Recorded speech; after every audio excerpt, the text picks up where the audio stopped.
Давайте начнем с небольшого исследования. In this room, В этой комнате how many people here started off your network marketing career a little bit slow? сколько из вас, сидящие здесь в зале, начали свою карьеру в сетевом маркетинге немножко на замедленном темпе?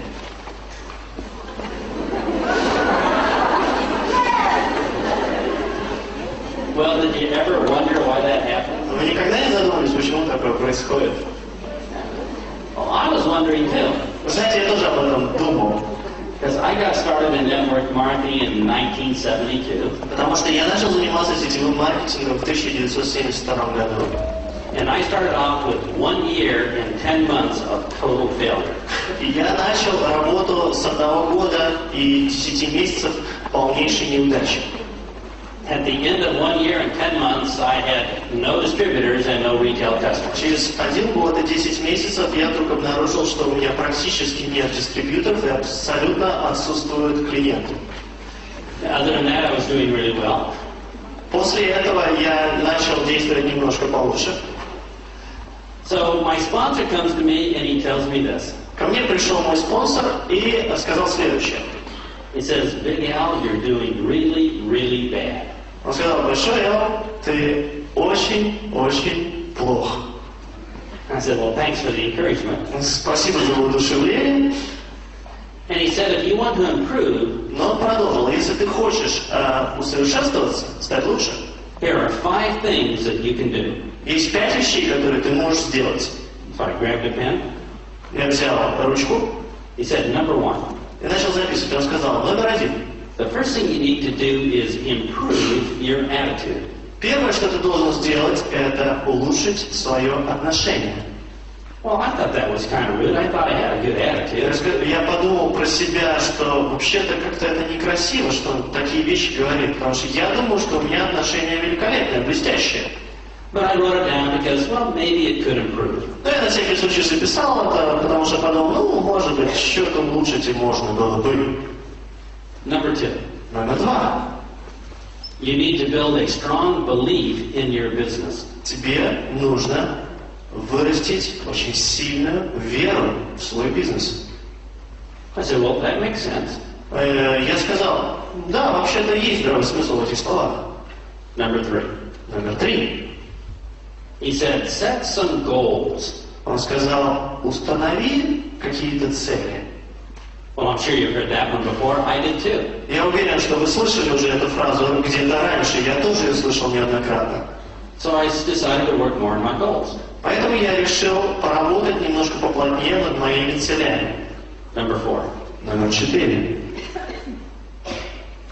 He said, get motivated because people are attracted to motivated people. Он мне сказал: мотивируй себя, потому что люди имеют тенденцию привлекаться к мотивированным людям.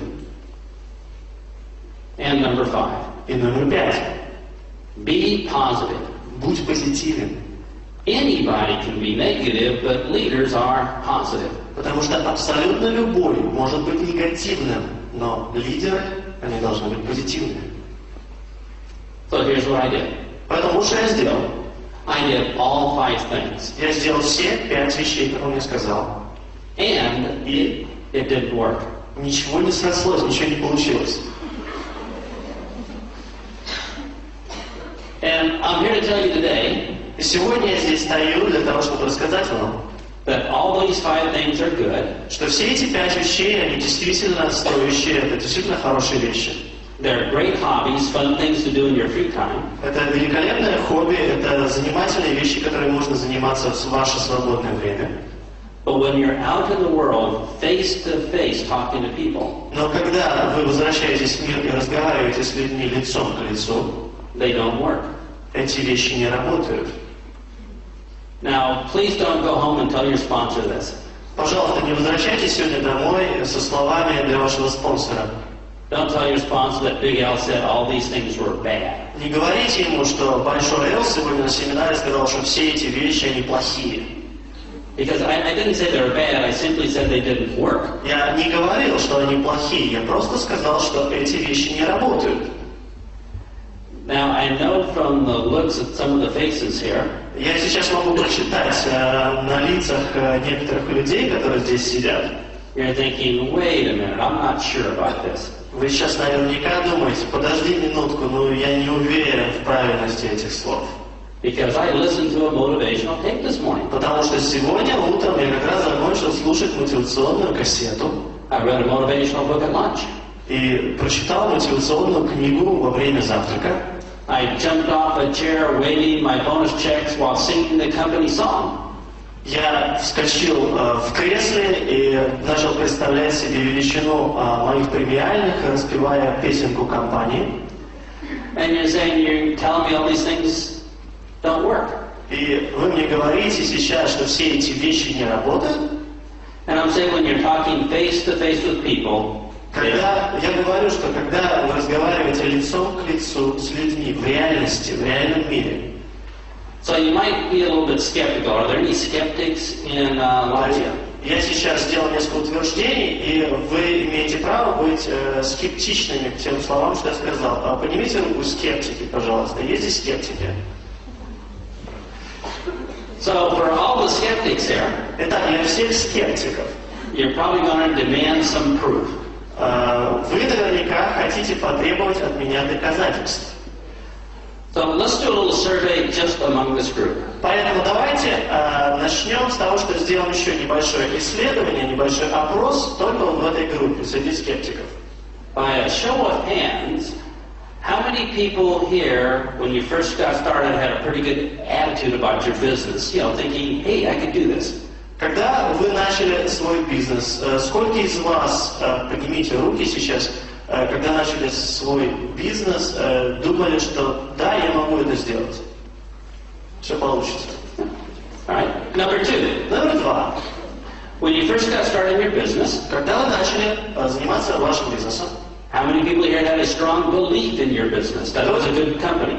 кто из вас верил, обладал очень сильной верой в то, что вы делаете, и верой в вашу компанию?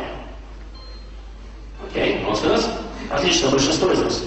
Number 3, how many people here set some goals when you first got started? You know, like to maybe travel or earn a lot of money? Номер 3. Вопрос номер 3. Кто из вас, когда начал свой бизнес, устанавливали какие-то цели по поводу того, что они хотят купить или куда поехать, когда заработают деньги и так далее? Yeah, we all set some goals, didn't Мы we? все устанавливаем цели, не правда ли? Number 4, how many people here, when you first got started, were motivated? Say, oh yeah, let's fire the boss.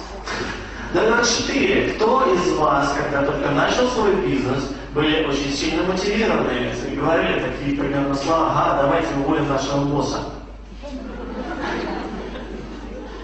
When you first got started, how many people here were positive? Когда вы только начали этот бизнес, сколько из вас были позитивны, позитивный настрой?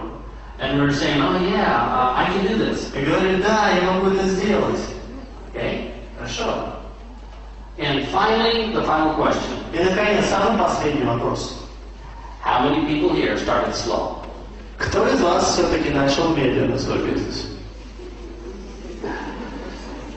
So as you can see, we all had the same 5 things, didn't we? Итак, вы видите, что все из нас, мы обладаем одними и теми же качествами и какой-то историей, характеристиками, правильно? And we all experienced the same result. We И started мы slow. имели примерно одинаковый набор каких-то отношений и качеств, но все мы начали достаточно медленно. So don't take my word on it. Поэтому не принимайте мои слова за истину. Just look around to your fellow 250 Latvians, they have the same experience. Просто посмотрите вокруг, на лица еще 250 человек вокруг вас, которые пережили нечто подобное. So people are saying, well, if those things don't work, Когда люди говорят, что эти вещи не работают, what does? что же работает? And I'll describe to you the thing that made the big difference in my career. И сейчас я вам расскажу одну вещь, которая действительно повлияла на мою карьеру. It was a little thing called skills. Это была такая маленькая вещь, которая называется навык. Knowing exactly what to say and exactly what to do. Знать в точности, что сказать, и знать в точности, что сделать.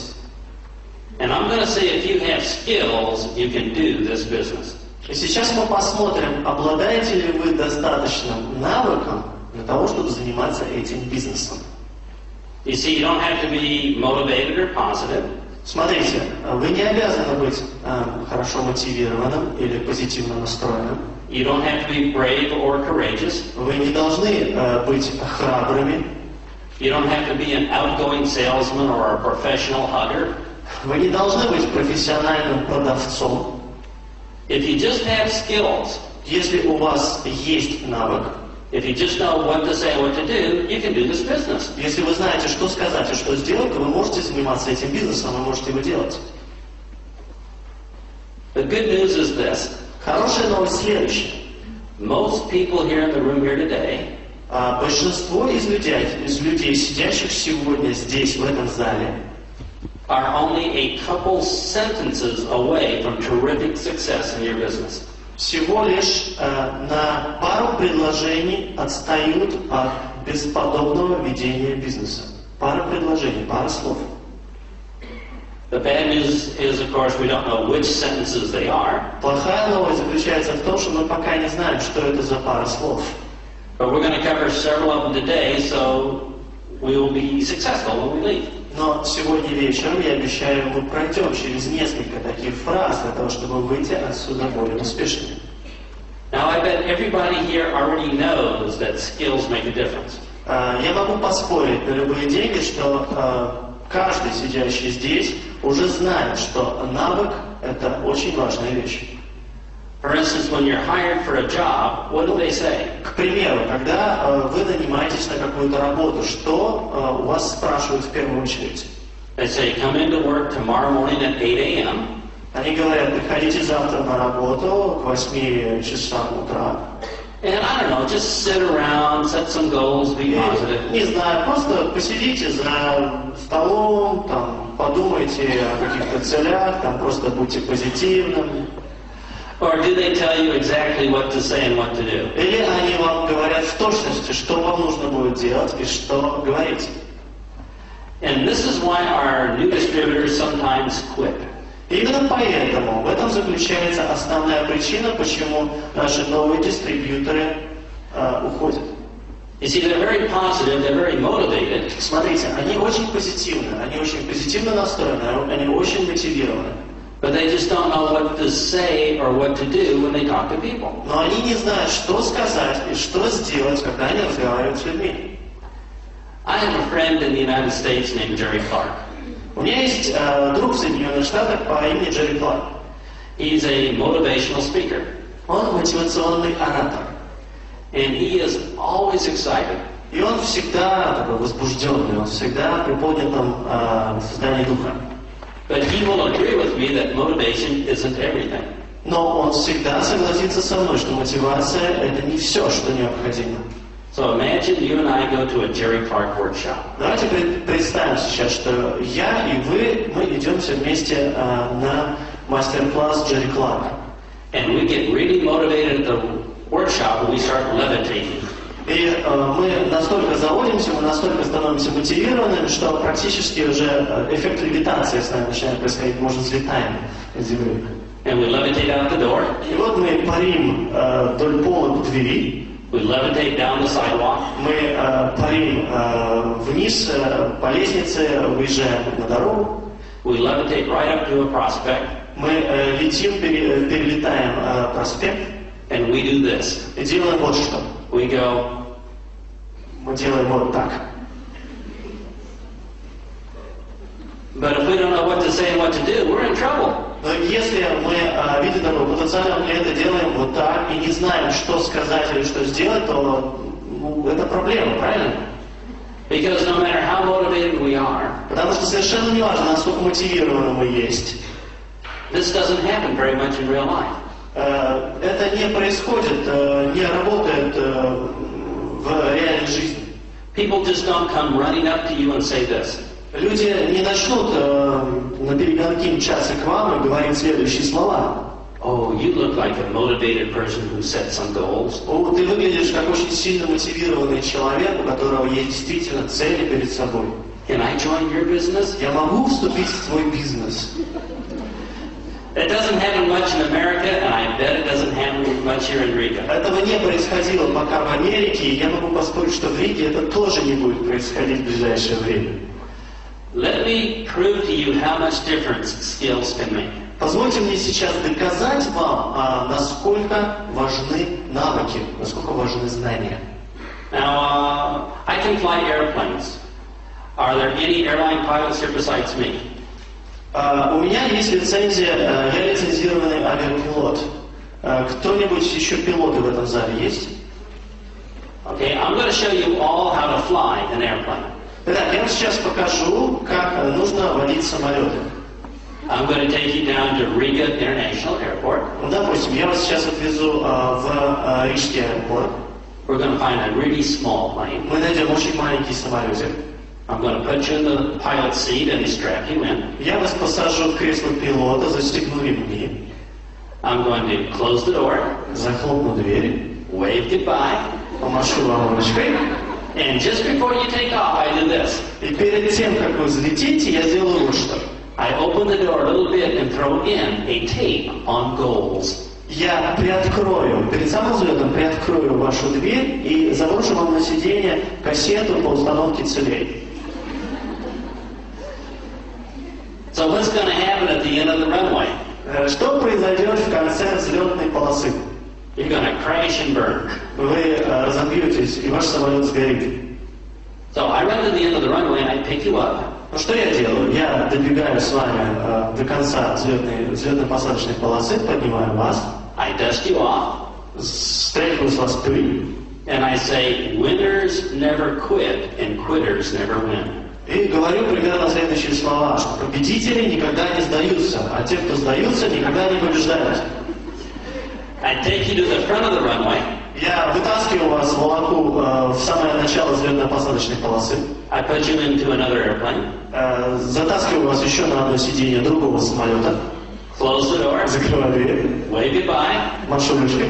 and as you take off down the runway, I yell, И как только вы начинаете двигаться по направлению к взлету, this time be more positive. я кричу, в этот раз будь более позитивным. What's going to happen at the end of the runway? Что произойдет в конце взлетно-посадочной полосы? So I pick you up and dust you off, Я подбегаю к вам, вытаскиваю вас из этих обломков, отряхиваю с вас пыль and I say you have to be focused. You have to have persistence. и говорю вам, что ты должен быть сфокусированным, ты должен постоянно следовать тому, что ты поставил перед собой. Take you to the front of the runway, put you in another airplane. Вытаскиваю вас обратно, в самое начало, засовываю в другой самолет, Close the door, wave goodbye. закрываю дверь, машу вам рукой. And this time when you're going down the runway, I yell this. И в этот раз, как только вы начинаете взлет, я кричу следующие слова. You better get a better attitude. Тебе лучше свое отношение поменять. You crash and burn, Опять самолет разбился, вы вывалились оттуда. and you think to yourself, И вы про себя думаете, this hurts. ну это же больно. And the only way I can stop the pain is by quitting. И единственный способ, при помощи которого я могу остановить эту боль, это сейчас сдаться и просто уйти. So isn't that what happens to your new distributors? Ничего похожего не происходило с вашими новыми дистрибьюторами? They're motivated, they have goals, but they don't have the skills. Они мотивированы, у них есть цели, но у них абсолютно отсутствуют навыки. Now, if I were to take you up in my airplane and we were to practice together, Если бы я сел рядом с вами в этом же самолете, и мы попрактиковались вместе, and we practiced takeoffs and landings, и мы бы практиковали взлеты и посадки, if you had some skills, wouldn't you do better? если бы у вас появились некоторые навыки, вы бы лучше начали справляться с самолетом. So how many people here are totally convinced that skills make a difference? Теперь, кто из вас уже убежден в том, что навык действительно меняет все? Yeah, so let's talk about some skills. Ну тогда давайте поговорим уже о навыках, ладно? Because we want to create some leaders, correct? Потому что мы хотим создать лидеров, правильно? So let me show you the difference by giving you an example of a skill. Давайте я вам покажу теперь разницу, чем отличается несколько понятий просто на примере навыка. Everybody here has had a chance to talk to somebody about your business. У каждого из вас представляется шанс поговорить с кем-то о вашем бизнесе. And how you start your conversation is going to make a big difference. И то, как вы начнете ваш разговор с этим человеком, повлияет на окончание, на результат. And I'm going to say your first sentence or two in the conversation is going to make all the difference in the world. И я бы сказал следующую фразу, что первые слова, которыми вы начнете этот разговор, они повлияют особенно сильно на результат. So what you say is going to cause your prospect to react to you. То, что вы скажете, вызовет определенную реакцию. От того, как и что вы скажете, будет зависеть реакция вашего потенциального клиента. Our success is more about what we say than finding the right prospect. Наш успех зависит в большей мере от того, что мы говорим и как мы это говорим, чем нахождение хороших потенциальных клиентов. Let me give you an experiment that you can do on your own. Я вам сейчас покажу один эксперимент, который можете проделать над собой сами. When you leave here today, go outside on the sidewalk. Когда вы сегодня выйдете из этого зала, сегодня вечером, и будете идти по тротуару, Find a stranger. Увидите незнакомца. Go up to that stranger and give them 100 lots. Подойдите к этому незнакомцу и дайте ему 100 латов. Will that stranger react? Этот незнакомец будет как-то реагировать на ваш жест? How would they act here in Latvia? Как незнакомцы обычно реагируют на подобные жесты здесь, в Латвии? They might say, "Oh, this is my lucky day." Они могут сказать: «О, сегодня мой счастливый день». Or they might say, "Thank you very much." Или сказать: «О, спасибо вам большое». Or, "Do you have any more?" Или, например, сказать: «А у вас еще есть?» Or, "I'm kind of skeptical, but I'll take it just in case." Или они скажут, что вообще-то я немножко скептично отношусь к этому, но на всякий случай возьму все же. In other words, the stranger is going to have a certain reaction. И другими словами, у этого незнакомца будет определенная реакция на ваши действия. Now try this experiment. А теперь давайте попробуем другой эксперимент. When you finish your day, go outside to the sidewalk. Когда вы сегодня закончите, выйдете из этого зала, пойдете по тротуару, все домой, Find the exact same stranger, столкнетесь с таким же незнакомцем, but this time don't give them 100 lots. This time do something different. но в этот раз не давайте ему 100 лат, а сделайте немножко другую вещь. This time give them a punch in the nose. В этот раз просто ударьте его в нос. Will that person react? Этот человек будет как-то реагировать. And how would they react here in Latvia? Как люди реагируют обычно на удар в нос здесь, в Латвии? They might say, "Oh, that was rude." Может быть, человек скажет: «О, это было очень грубо». Or they might punch you back. Или, может быть, дадут сдачи. But they will have a certain behavior. Но они определенным образом будут реагировать. Now we have the exact same stranger. Итак, абсолютно один и тот же незнакомец. two totally different behaviors. И две абсолютно разных реакции поведения. My question to you is this. У меня к вам вопрос. Did the behavior of the prospect have anything to do with the prospect or everything to do with you and what you said or what you did? Поведение этого незнакомца, потенциального клиента, оно как-то связано с самим этим человеком, либо оно как-то связано с теми действиями, которые вы предприняли? So, the rule here is this. То есть правило здесь следующее. Your success in network marketing has nothing to do with the prospects, but everything to do with what you say and what you do. Успех в сетевом маркетинге абсолютно не связан с тем, какими являются потенциальные клиенты, а с тем, что вы делаете. So if you say and do the right things, you'll be successful. Поэтому, если вы говорите и делаете правильные вещи, вы будете успешны. If you say and do the wrong things, all your prospects will say no. Если вы будете говорить и делать неправильные вещи, ваши потенциальные клиенты будут говорить нет. So imagine I'm a brand new distributor. Поэтому представьте сейчас на минуту, что я новичок, новенький дистрибьютор у вас в команде. And as a brand new distributor, how many skills do I have? И как новенький дистрибьютор, каким набором навыков я обладаю? Zero. Минимально нулевым. So I'm sitting at the table eating. Итак, я сижу за столом, кушаю. And it's Easter dinner. Ну, например, у нас Пасха вот намечается скоро, да, и вот я вот кушаю пасхальный ужин. And I'm sitting right next to my sister. И я сижу рядом с моей сестрой. I want to talk to my sister about the business. Я хочу поговорить с моей сестрой о бизнесе. And my success is going to be determined on what I say. И мой успех будет определяться тем, что я скажу.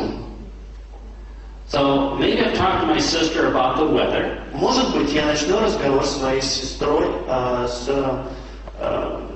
разговора о погоде. About the children, about school. Разговора о детях, с разговора о школе. The gossip about the family. Может быть, какие-то сплетни, которые витают внутри семьи. What's happened on the soap operas on TV. Или что произошло в последней серии сериала по телевизору, который мы все смотрим.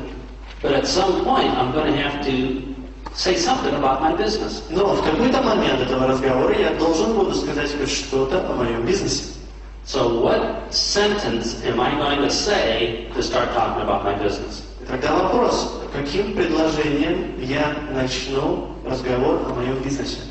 If my first sentence is good, если мое первое предложение хорошее, my sister will probably lean forward and say, "Tell me more." Моя сестра, у меня есть предположение, что моя сестра наклонится ко мне и скажет, скажи еще. If my first sentence is bad, если же мое первое предложение неправильное, my sister will say, "I'm not interested in that." моя сестра скажет, что я в этом не заинтересована. So how many people believe that your first sentence here is going to be the most important thing you do? У меня сейчас вопрос ко всем. Кто из вас верит, что первое предложение – это наиболее важная часть начала разговора о ведении вашего бизнеса? So would you like to hear some first sentences you could use? Вы бы хотели сейчас прослушать несколько первых предложений, которые вы можете использовать? I'll do the first sentence to my sister. Итак, я продолжаю разговор с моей сестрой и делаю первое предложение следующее. And you tell me how you would react as my sister. А вы мне скажите, как бы вы себя повели в роли моей сестры на это предложение. I might say this. Я, может быть, скажу следующее. Hey, sis. Эй, сестра. I'm in the global search for entrepreneurial talent. Я сейчас вовлечен в глобальный поиск предпринимательского таланта. People who want time freedom and money freedom. Мы ищем людей, которые ценят время и хотят зарабатывать деньги. Who want to earn a residual income and have multiple streams of income. Которые бы хотели иметь источники дохода, причем не один, а сразу несколько. They want to leverage their time through multiple generations of people. Who want to leverage their time through multiple generations of people. Которые хотят распределять свое время среди многих поколений людей. And how do you think my sister's going to respond? Как вы думаете, как моя сестра ответит, прореагирует на это предложение? She's going to maybe yawn, look the other way. Может быть, она заснет, посмотрит в другую сторону. Change chairs, maybe sit somewhere else away from me. Пересядет на другой стул, немножко подальше от вас в этот раз. Because I said and did the wrong things. Потому что я сказал и сделал неправильную вещь. Now, did anybody here, other than me, ever start a conversation with sentences like that? Кто-либо из вас, помимо меня, когда-нибудь начинал ваш разговор с подобных предложений? Что я сейчас сказал? Well, I proved it doesn't work. Итак, я вам доказал только что это предложение не работает. You probably had the same experience. Вы наверняка испытали это на собственной шкуре тоже, да? So let's try a different approach. Давайте попробуем немножко другой подход. I say, hey sis, Я бы сказал, эй, сестра, let me tell you about the corporate insecurity of Latvia. хочешь, я расскажу тебе об ощущении корпоративной небезопасности в Латвии?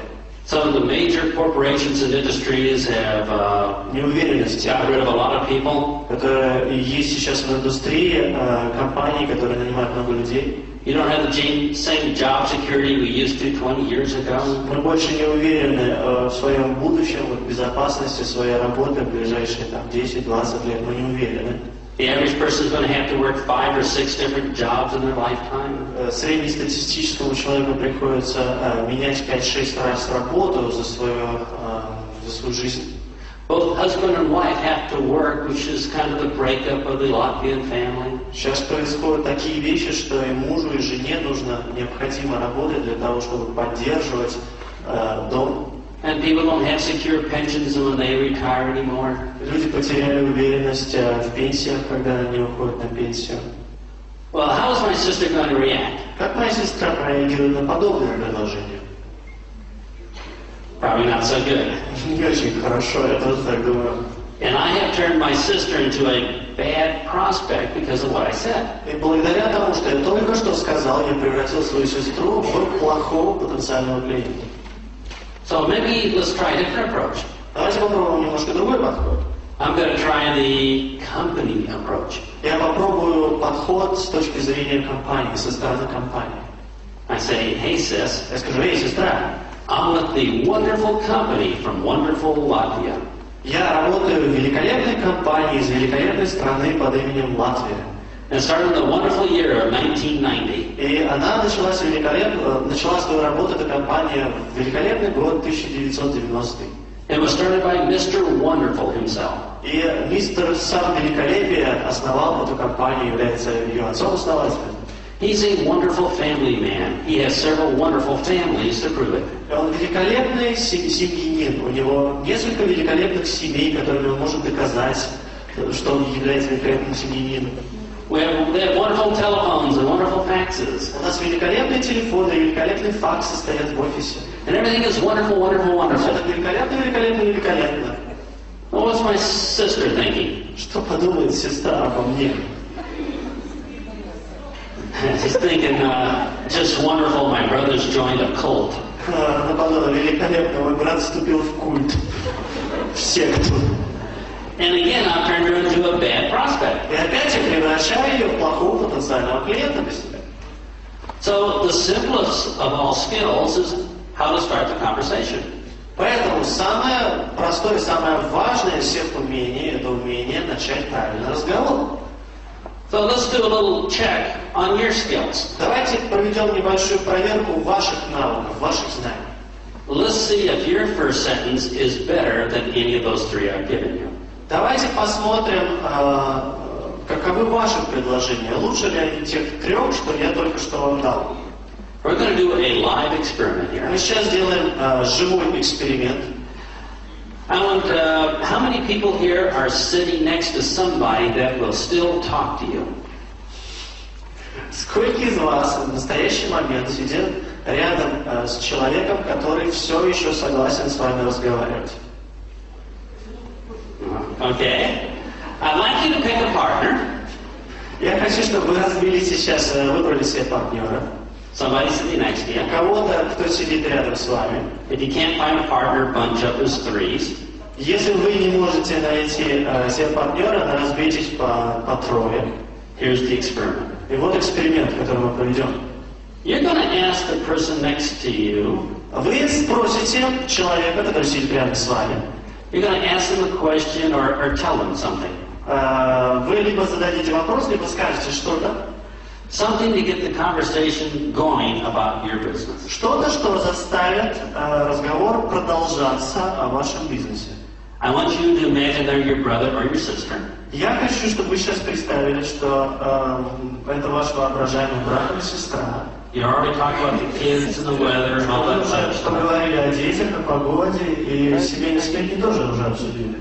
So what sentence are you going to use to start the conversation? Поэтому каков тот вопрос или то предложение, которое вы используете сейчас для того, чтобы завязать разговор о людях? Now, if you're the partner that is listening, если вы являетесь, вы и ваш партнер, люди, которые слушают, I want you to ask yourself this question. Я хочу, чтобы вы задали себе еще следующий вопрос, себе лично. After your partner said their first sentence or their opening, После того, как ваш партнер сказал свое первое предложение, свое открытие, ask yourself, did that sentence turn me into a good prospect or did that sentence turn me into a bad prospect? Спросите самого себя после того, как вы слышите предложение. Это предложение превратило меня в хорошего потенциального клиента, либо в плохого потенциального клиента. And when you're done, you can switch partners И когда вы закончите задавать ваш первый вопрос, вы можете поменяться ролями and listen to your partner's best first sentence. и послушайте лучшее предложение вашего партнера. So let's see how good our skills are. Давайте сейчас проверим, насколько хороши наши навыки. I'd like you to turn to your partner now Я хочу, чтобы вы сейчас повернулись к вашему партнеру, разбились and tell them your best first и sentence. сказали ваше лучшее предложение. Первое.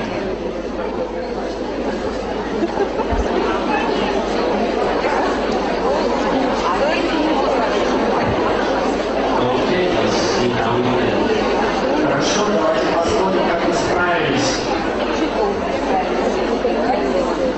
Let's do a little survey. Небольшое исследование проведем. Давайте. Number one, by a show of hands. Сейчас я хочу, чтобы подняли руки те, How many people here had a little bit of fun? кому из вас было весело проводить это упражнение. Okay, number two, Номер два. by a show of hands. Покажите, вот сейчас руки поднимите те, How many people here would like to improve your first sentences? кто хотел бы улучшить ваше первое предложение. Совершенствовать. Okay, number three, Номер три. by a show of hands. Поднимите руки те, How many people here think your partner should improve their first sentences? кто думает, что его партнер должен улучшить его первое предложение.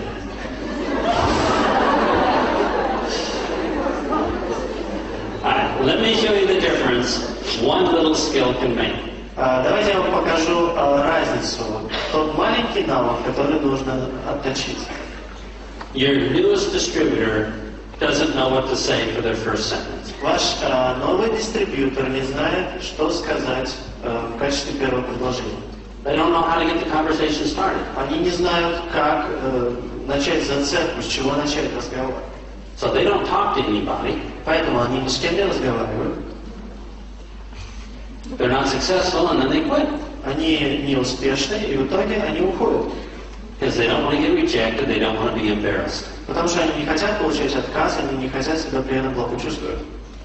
So we have to give them a way of talking to people that is rejection free. Поэтому мы должны им дать какой-то способ, какое-то предложение, какую-то методику, которая бы была безотказной.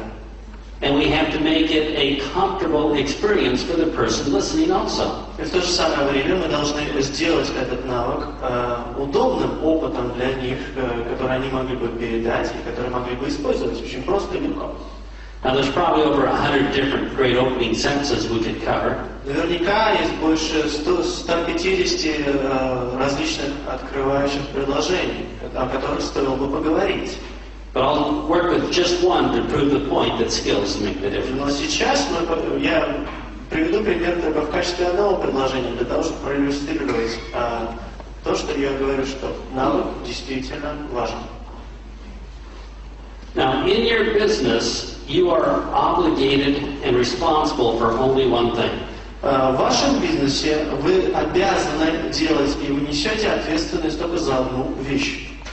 You must let people know there's an opportunity. Вы обязаны дать людям знать, что возможность есть, она существует. It would be unfair for you to hide the opportunity from other people. И было бы несправедливо с вашей стороны прятать эту возможность от других людей. Now that is all you are responsible for. Вот это все, за что вы несете ответственность. You are not responsible for their decisions. Вы не несете никакой ответственности за принимаемые ими решения. You're not responsible for the spouse they chose. Вы не несете ответственности за мужей или жен, которых они выбирают. You're not responsible for where they decided to live. Вы не несете ответственности за то, где они выбирают жить. And you're not responsible if they want to do your opportunity or not. И вы не отвечаете за то, что решают они заниматься вашим предложением либо нет. You are only responsible in letting them know and giving them a chance. Вы несете ответственность только за то, чтобы дать человеку знать и дать этот шанс. So imagine I'm sitting next to Nick. Давайте предположим, что я сижу рядом с Ником. I might say this. И я, может быть, скажу следующие слова. Hey Nick, Эй, Ник, I just found out я только что узнал, how we can get an extra paycheck every month. нашел способ, как бы мы с тобой могли бы зарабатывать дополнительные стабильные деньги каждый месяц. If you would ever like to know how, I would be glad to tell you. Если тебе было бы интересно послушать, я буду рад тебе рассказать. Meanwhile, please pass the potatoes. В то же время передай, пожалуйста, ту миску с салатом. Now, if Nick is interested, what might he say to me? Если Ник заинтересовался, то, возможно, он мне ответит следующее. He might say, well, how do I get an extra check? Ну и как я могу заработать дополнительные деньги? And I would say, well, I'll tell you after dinner. Я тебе расскажу после ужина. So, no, tell me now. I'm very interested. How do I get an extra check? Расскажи сейчас, мне очень интересно, как я могу заработать еще дополнительных денег? And I said, oh, after dessert, we'll have more time then. Слушай, после десерта будет немножко больше времени и так далее. He says, oh, no, tell me now. I want to know how to get an extra check. Ник говорит, не, расскажи сейчас, я хочу узнать, как заработать дополнительных денег. Now, is that a good problem? Итак, это проблема? Yeah, he's asking me for a presentation. Да, это хорошая проблема. Он просит, чтобы я провел для него презентацию. Now, this is rejection-free. Итак, этот подход безотказен. Now, what if Nick wasn't interested? Что, если Ник в конце концов не заинтересовался? If he wasn't interested, he'd simply pass the potatoes. Если Ник после первого предложения не заинтересовался, он мне только передаст салат. And there's still no rejection. И опять же, никакого отказа. So let me review one more time what I said. Итак, давайте я еще раз вам перескажу то, что я вам только что сказал. And I'm going to give you a little formula. И дам вам маленькую, небольшую формулу. And we're going to create one skill here just for you. И мы сейчас создадим один навык в себе. If you're taking notes, here are the very first words. Если вы сейчас ведете записи, то вот слова, которые нужно записать. Первые слова. I just found out. Я только что узнал.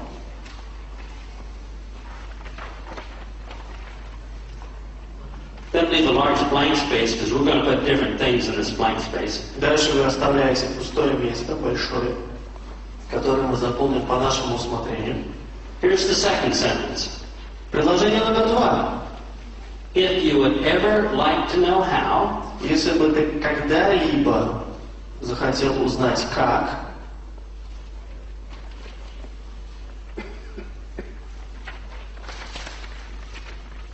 if you'd ever like to know how, I would be glad to tell you. если бы ты когда-либо хотел узнать как, я был бы счастлив тебе рассказать. Или я буду рад тебе рассказать.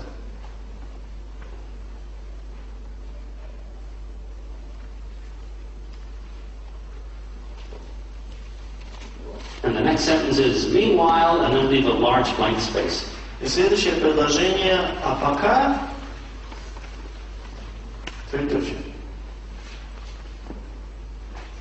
So I'm going to go through what I told Nick before, and you can see that I just filled in the blanks. And Я сейчас пройду через эти предложения, то, что я сказал до того, и вы увидите, что вот пустые места, вот эти пропуски мы заполняем сами. So I said, hey, Nick. Я говорю, эй, Ник, I just found out how we can get an extra paycheck every month. я только что узнал, как мы можем заработать дополнительные деньги ежемесячно. If you ever like to know how, I'd be glad to tell you. Ты когда-либо захотел узнать как, я буду рад тебе рассказать. Meanwhile, please pass the potatoes. А пока передай, пожалуйста, мне салатом и картофелем. Simple, rejection-free. Очень просто, безотказно. And it gives them an opportunity to ask you for a presentation. Вопрос. Это предложение дает вам возможность, чтобы ваш оппонент задал вам, попросил вас провести презентацию. But I could have said this. Но я сказал следующее. How many people here would like to talk to all of your co-workers at work? Talk to your fellow workers at work. Кто бы из вас хотел получить возможность разговаривать с вашими коллегами по работе, абсолютно со всеми? You could say this to somebody at work. Ну, например, если бы я вам дал возможность такой, вы могли сказать следующие слова у вас на работе. Hey, John. Эй, Джон, или Иван, Янис. I just found out Я только что узнал, how we can fire the boss and start our own business. как мы смогли бы уволить нашего босса и начать свой собственный бизнес. If you'd ever like to know how, I'd be glad to tell you. Если тебе будет интересно узнать, я буду рад тебе рассказать. Meanwhile, let's go on coffee break. А пока пойдем попьем кофе. I just filled in the blanks. Итак, я только что заполнил пустые листа, те пропуски, которые у вас набрали. And what are a lot of people going to say? Что большинство из людей скажут на такое предложение? They're going to say, oh, really? Let's talk about that. Интересно, да, поговорим. Tell me more. Расскажи мне больше. And some people will just say, let's just go on coffee break. А некоторые люди скажут, хорошо, пошли попьем кофе. It's just as if you're talking about a movie. Это все равно, что вы бы разговаривали о каком-то фильме, который недавно посмотрели. What's the best movie you've seen recently? Какой фильм произвел на вас большое впечатление, вот недавно вы смотрели? Lord of the Rings, okay? So I might say this to Nick. Я, может быть, скажу это Нику.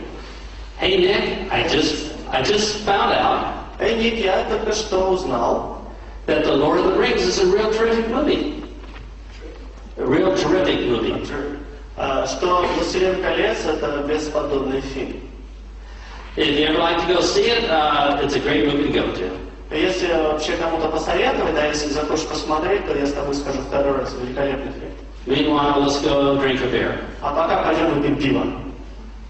See, there's no rejection in this. Смотрите, отказа нет в подобном предложении, оно безотказное. And people hate rejection. Hate А rejection. люди не любят отказ. Они ненавидят отказ. So let's try another approach to a young mother. Поэтому давайте попробуем другой подход. Ну, например, перед нами молодая женщина, молодая мама. I might say, hey, Mary, Например, ее зовут Мария, я бы сказал, эй, Мария, I just found out я только что узнал, how we can stay home with our children and still get a full-time paycheck. как бы мы могли сделать так, чтобы оставаться с нашими детьми дома, но при этом зарабатывать еще и деньги. If you ever like to know how, I'd be glad to tell you. Если тебе будет интересно послушать, я буду рад тебе рассказать. Meanwhile, let's take the kids to the park. А пока пошли с детьми в парк. Or let's try this approach. Или давайте следующий подход попробуем. Hey, John, Итак, Янис, I just found out я только что узнал, how we can work only 3 weeks a month but get paid for 4. как мы бы могли с тобой работать только 3 недели в месяц, но получать зарплату за 4. If you ever like to know how, I'd be glad to tell you. Если тебе будет интересно узнать, я буду рад тебе рассказать. Meanwhile, let's go to the game. А пока пошли на игру. Or if you're talking to college students, you could say this. Или если вы разговариваете со студентом института, университета или колледжа. Hey, Mark. Hey, Mark. I just found out Я только что узнал, how college students can make more money part-time than their professors do full-time. как студенты в свое свободное время могут зарабатывать денег больше, чем профессора, загруженные под завязку. If you ever like to know how, I'd be glad to tell you. Если тебе будет интересно узнать, как, я буду рад рассказать. Meanwhile, let's play video games. А пока пошли поиграем в видеоигры. You can even use this approach to talk about your product. Вы даже можете использовать этот подход, разговаривая о вашем продукте. Does anybody here sell nutritional products? Кто-нибудь из вас продает пищевые добавки? You can say this. Вы можете сказать следующее. Hey, Mary, Эй, Мэри, I just found out я только что узнал, how we can wake up an hour early every morning feeling like a millionaire. как мы можем просыпаться на 1 час раньше каждое утро и чувствовать себя на $1 миллион. If you ever like to know how, I'd be glad to tell you. Если тебе будет интересно узнать, я буду рад рассказать. Meanwhile, let's take a nap. А пока пошли поспим. Or you can say it this way. Или вы можете сказать это следующим образом.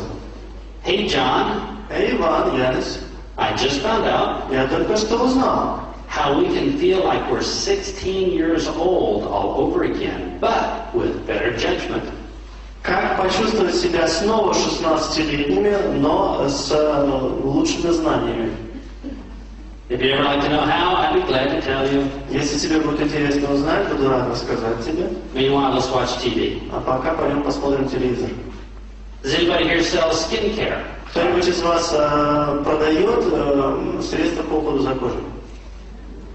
You can say this. Можете сказать следующее. Hey, Mary, Эй, Мэри, I just found out я только что узнал, how we can make our skin look 20 years younger in only 45 seconds a day. как мы можем сделать нашу кожу выглядеть на 20 лет моложе, и на это потребуется только 45 секунд в день. If you ever like to know how, I'd be glad to tell you. Если тебе будет интересно узнать, буду рад тебе рассказать. Meanwhile, let's go to the hairdressers. А пока пошли в парикмахерскую. All these approaches are rejection-free for you. Все эти подходы безотказны для вас. They put no pressure on the prospect. Они не используют никакого давления на потенциального клиента. And if they're interested, they volunteer and ask you for a presentation. И если человек заинтересован, он задает вам вопрос, просит, чтобы вы провели презентацию. So let's do another test of our skills. Поэтому давайте проведем еще небольшое исследование наших навыков. Еще одно. I'd like you to grab your partner again Я хочу, чтобы вы опять схватили вашего партнера. and see if you can do a better job this time. Давайте посмотрим, справитесь ли вы с этим в этот раз. Лучше ли вы начнете ваше первое предложение. And let's see if your approach or first sentences will sound better. И давайте попробуем эти предложения на вкус, как они будут звучать у нас на языке. Звучать лучше или хуже, хорошо? So let's all grab our partners and let's begin. Поэтому давайте вернемся к нашим партнерам и начинаем.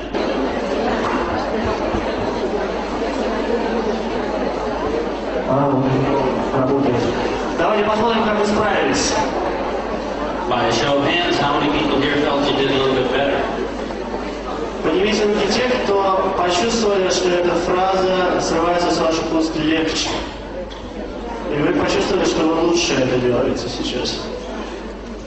The first time, I bet you were a little bit nervous. Я могу поспорить, что первый раз, когда мы делали первое упражнение, вы себя чувствовали, немножко нервничали. But this time, since you know what to say and what to do, it should have been easier. Но в этот раз, когда вы уже знали, что делать и что говорить, наверное, все было полегче.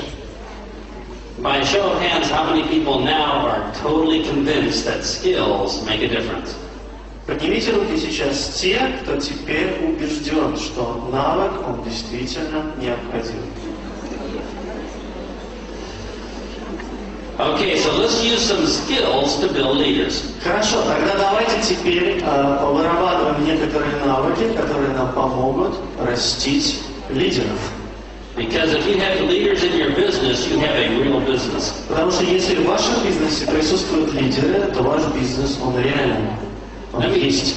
Let me tell you some sobering or sad news. Давайте я вначале начну с того, что расскажу вам некоторые отрезвляющие, грустные новости.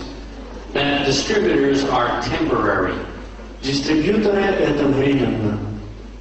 They come and they go. Они приходят и уходят. Like leaves in the wind or sand on the beach. Это как листья на ветру или как песок на пляже. They're going to come into your business and take out only what they want. Они будут приходить в ваш бизнес и брать только то, что хотят они. They may want to just pay off a bill. Может быть, они придут в ваш бизнес для того, чтобы оплатить какой-то счет. Or just have some part-time income for a while. Или приобрести какой-то дополнительный источник дохода на небольшое время. But the first sign of trouble or challenge, they leave. Но как только появляется первый признак какой-то проблемы либо вызова, эти люди уходят. But leaders, they're different. Лидеры же по-другому, они другие. If there's difficulties or if there's bad press, they're still with you. Если лидеры сталкиваются с какой-то проблемой или с каким-то давлением, они все равно остаются с вами. You measure your business by the number of leaders you have in your organization. Поэтому измерять ваш бизнес вы можете числом лидеров, которые присутствуют в вашей организации. You don't measure your business by the number of temporary distributors. Вы не измеряете величину вашего бизнеса числом временных дистрибьюторов. People ask me this all the time. Люди меня спрашивают постоянно, задают один и тот же вопрос. They say, Big Al, you're not very outgoing. You're kind of shy. You keep to yourself. Они мне говорят, Big Al, Большой Al, ты выглядишь как человек, который такой достаточно застенчивый, то есть ты не грудь колесом не держишь, везде не мелькаешь. And Big Al, you're not very charismatic. You don't have much personality. И, кстати, ты не выглядишь как человек, который очень интересен, то есть ты не обладаешь никакой такой особенной харизмой. So how is it that you're successful in network marketing? Если все так, то как вообще получается, что ты обладаешь таким успехом в сетевом маркетинге? And I tell them because I know a secret. Я обычно говорю, что это потому, что у меня есть один секрет, я его знаю. And I say, well, what is the secret to success in network marketing? Я тогда говорю, ну хорошо, каков секрет успеха в сетевом маркетинге? And I tell them this. И я говорю уже следующее. All you have to do is все, что вам нужно, необходимо сделать, это build leaders and make them successful. Взращивать, растить лидеров и делать их успешными. That's it. Все. That's the whole secret to network marketing. В этом состоит весь секрет в сетевом маркетинге. Now, I know what you were thinking. Я знаю, что вы сейчас думаете, некоторые из вас, по крайней мере. You were thinking I'm successful because I'm tall, dark, and handsome. Вы думаете, наверное, что Большой Эл успешен, потому что он высокий, длинноволосый и привлекательный. And certainly that helps. Это, конечно, помогает в моем бизнесе. But all you have to do is build leaders and you're done. Но на самом деле все, что от вас требуется, это взрастить лидеров, и тогда все будет в порядке. Because if you're going to have a really big business, you can't do it all yourself. Потому что если ваш бизнес станет действительно большим, вы не справитесь, вы не сможете им управлять одни. You can't babysit or watch 500 distributors at a time. Вы не можете приглядывать за 500 дистрибьюторов постоянно и нянчиться с ними. So how many people here say, let's get a whole bunch of leaders? Давайте поднимите сейчас руки тех, кто для себя сейчас решил, давайте построим много лидеров. Right? Все хотят лидеров. Well, before we go out looking for leaders, Итак, перед тем, как мы выйдем на улицу и начнем поиски лидеров, we better find out what they look like, right? мы вначале должны определиться с тем, как эти лидеры выглядят. Because if we don't know what we're looking for, we're in trouble. Если мы не знаем, что искать, как выглядит то, что мы ищем, то мы попадем в неприятности.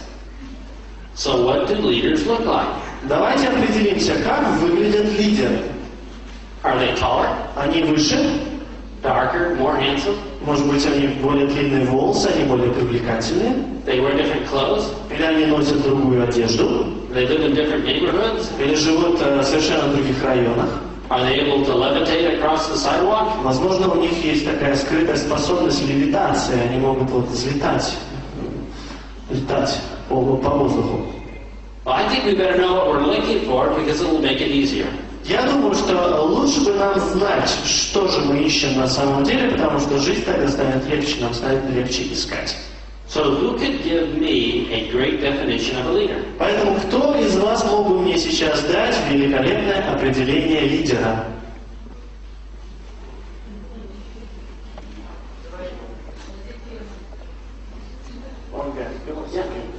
Давайте.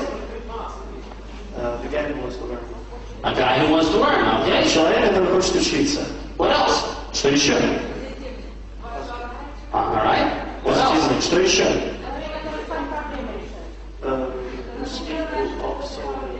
Oh, good, excellent. Великолепно. Кто решает сам проблему, умеет это делать, заканчивает проблему. Здорово.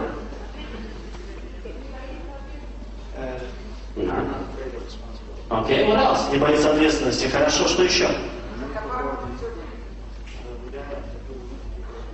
All right. Идут люди, правильно? Ну, У него другое мышление.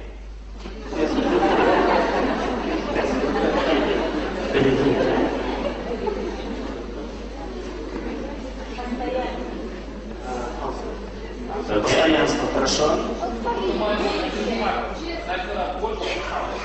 Every time he makes an extra step, more he's rising more on the ball.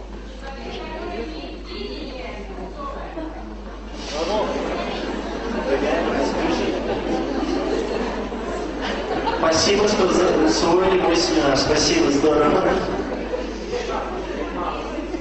Лидеры сидят здесь. Да вы- Хотят учиться и учатся у других. Okay. Well, these are all great definitions, Знаете, это все великолепные определения. and I'm going to give you just 3 definitions. Но я вам дал только 3 определения. Now, the 3 definitions I use are not everything. 3 определения, которые я использую, они не все, что есть. But I just use these 3 for a reason. Но эти 3 я использую по определенной причине. These 3 help me understand what I'm looking for. Эти 3 определения помогают мне понимать, чего же я ищу. So these are not the only 3 definitions. Поэтому, хочу сразу говорить, это не единственные 3 определения, которые существуют. It's just that I use these 3 for this specific purpose. Это просто эти 3 определения используют для именно этой причины, для этой цели. Here's definition number 1. Итак, определение номер 1. Leaders are professional students of the business. Лидеры являются профессиональными студентами бизнеса. They're the ones that come to workshops like this Это люди, которые постоянно учатся, приходят на мастер-классы, подобные этому. because the distributors are home watching television. Потому что в это время дистрибьюторы сидят дома и смотрят телевизор.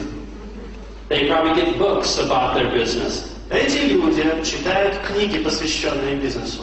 They go to the company trainings or regional workshops. Они идут на региональные мастер-классы, либо на корпоративные тренинги.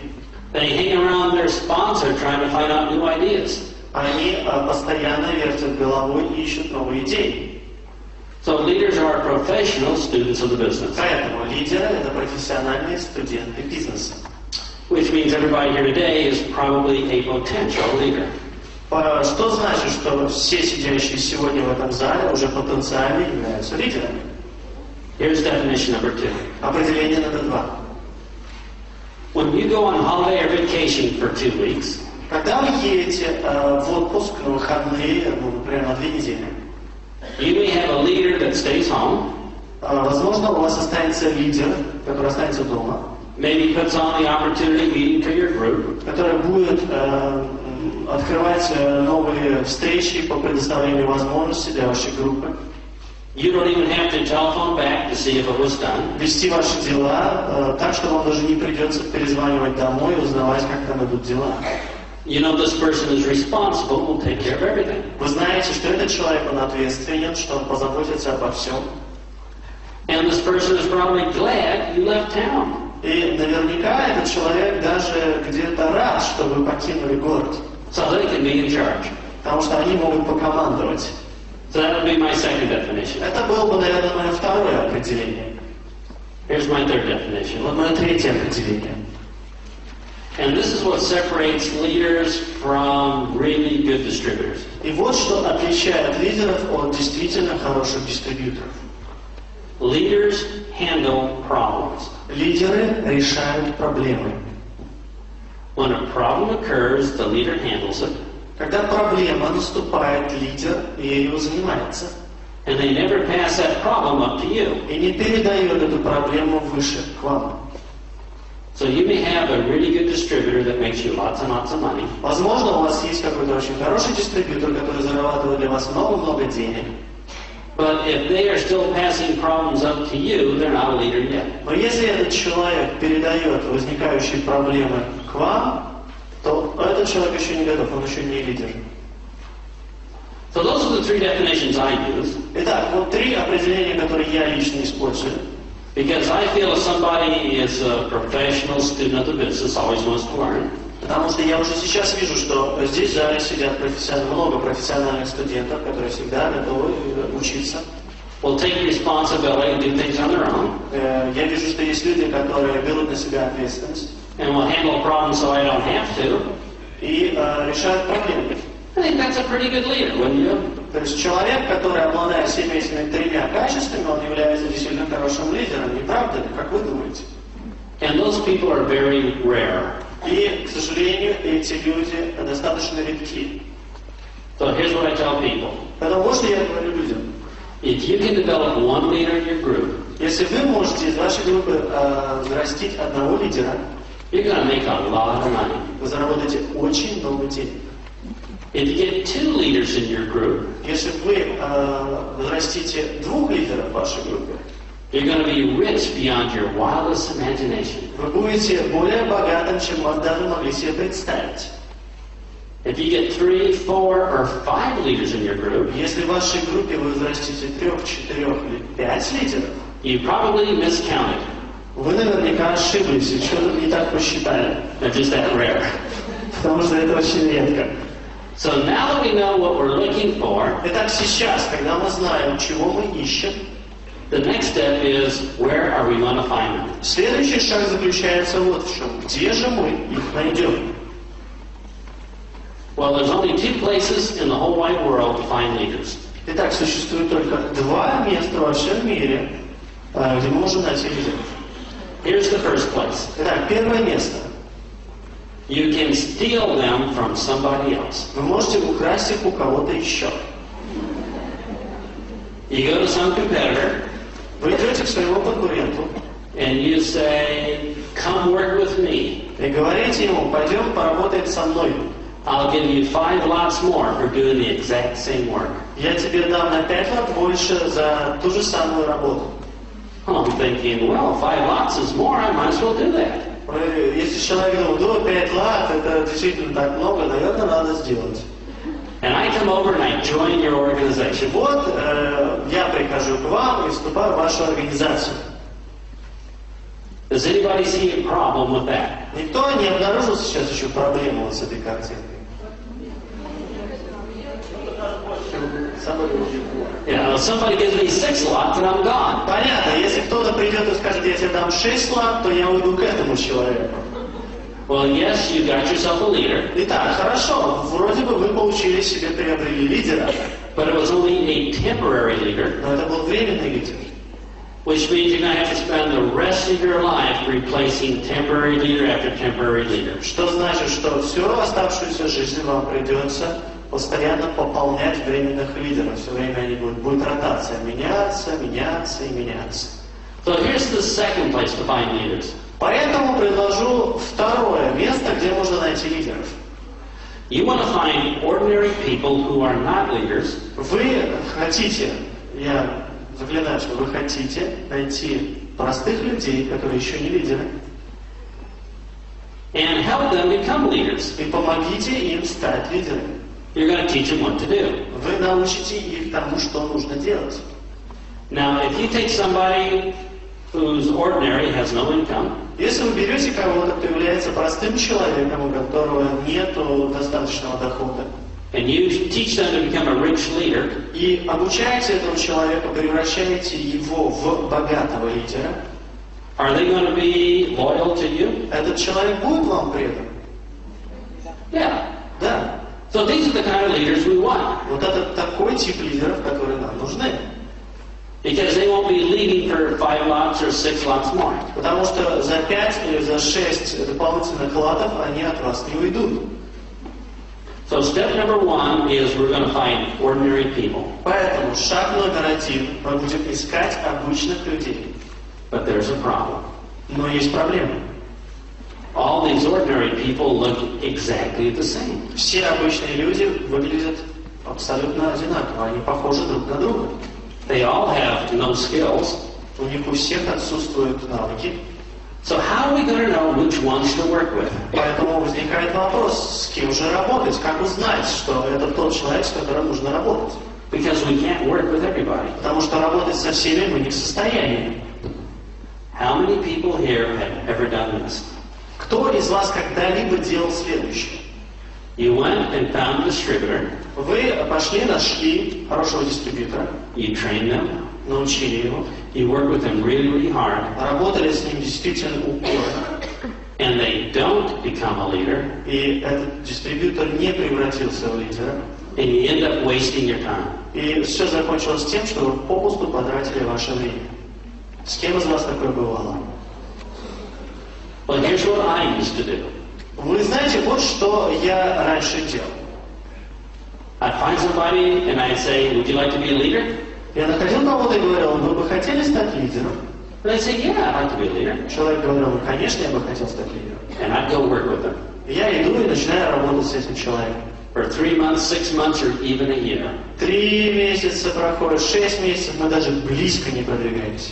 We would do opportunity meetings together. Мы проводим вместе встречи по предоставлению возможностей. We'd go out looking for prospects together. Мы вместе ищем потенциальных клиентов. We did trainings together. Мы проводим тренинги вместе. And at the end of 1 year, И по прошествии 1 года I didn't have a leader. у меня так и нет лидера. But I had a really friendly distributor. Но очень дружественный ко мне, хорошо относящийся ко мне дистрибьютор. And I wasted my time. А я потратил свое время. And for 15 years of my business, this is what I did. За 15 лет своего бизнеса это именно то, чем я занимался. Until one day a guy named Tom Shrайтер came by. До тех пор, как в один прекрасный день я не повстречался с парнем по имени Том Шрайтер. Tom Shrайтер comes to me and says, hey, Big Al, Том Шрайтер пришел ко мне и сказал, эй, большой, you're an idiot. ты полный идиот. And I'm thinking, well, he's telling the truth. Я думаю про себя так, либо он говорит правду. Maybe I should listen to him. Если он говорит правду, то, наверное, я должен его послушать. He says, there you're out there working with all these people. Он говорит, смотри, день изо дня в день ты работаешь со всеми этими людьми. And some of them are not going to work out. И некоторые из них не превратятся в то, что ты хочешь от них добиться. And I said, well, of course. Я сказал, ну, конечно, правильно, правильно заметил. If you line up 100 people across the stage and ask them if they want to be leaders, Если ты построишь сейчас 100 человек вот на этой сцене и спросишь их, хотите ли вы быть лидером, they're all going to say yes. они все скажут «да». So how do you know which ones to work with? Так как же узнать, с кем нужно работать? And Tom said this. И Том сказал следующее. He says, it's easy. Сказал, это легко. I'll tell you which ones to work with. It's simple. Я тебе скажу, с кем нужно работать. Все очень просто. All you have to do is give them a test. Все, что тебе нужно сделать, это дать им тест. I go, man, 15 years of my life wasted. Это 15 лет моей жизни коту под хвост. So what do you think think my next question was? Теперь представьте, какой был мой следующий вопрос? Yeah, well, what kind of test? Какой тест? Yeah, we all think the same, don't Все we? правильно, мы думаем одинаково, правильно? So I'll tell you what Tom told me right after we take our break. И вот сразу после перерыва, который мы сейчас возьмем, я вам расскажу, что мне ответил Том. And then, you know. Перерыв 30 минут, и мы встречаемся здесь. Спасибо.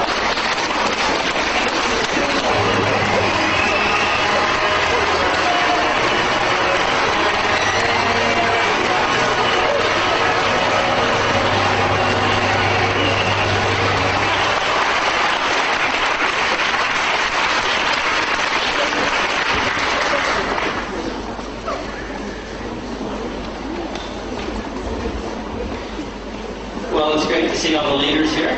Очень приятно видеть столько лидеров здесь.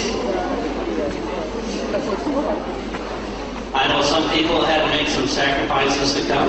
Я знаю, что многие люди, которые сегодня пришли, даже многое пожертвовали для того, чтобы прийти. Some drove from long distances. Некоторые из вас приехали из дальних стран.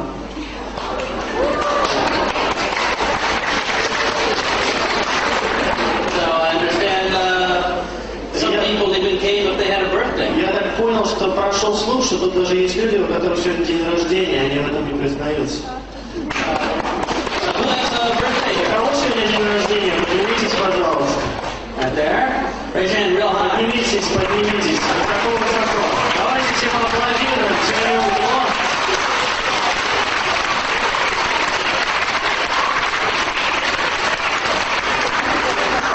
I think we should sing happy birthday to her, right? Я думаю, мы должны спеть с днем рождения. Вы знаете эту песню? Давайте споем хором.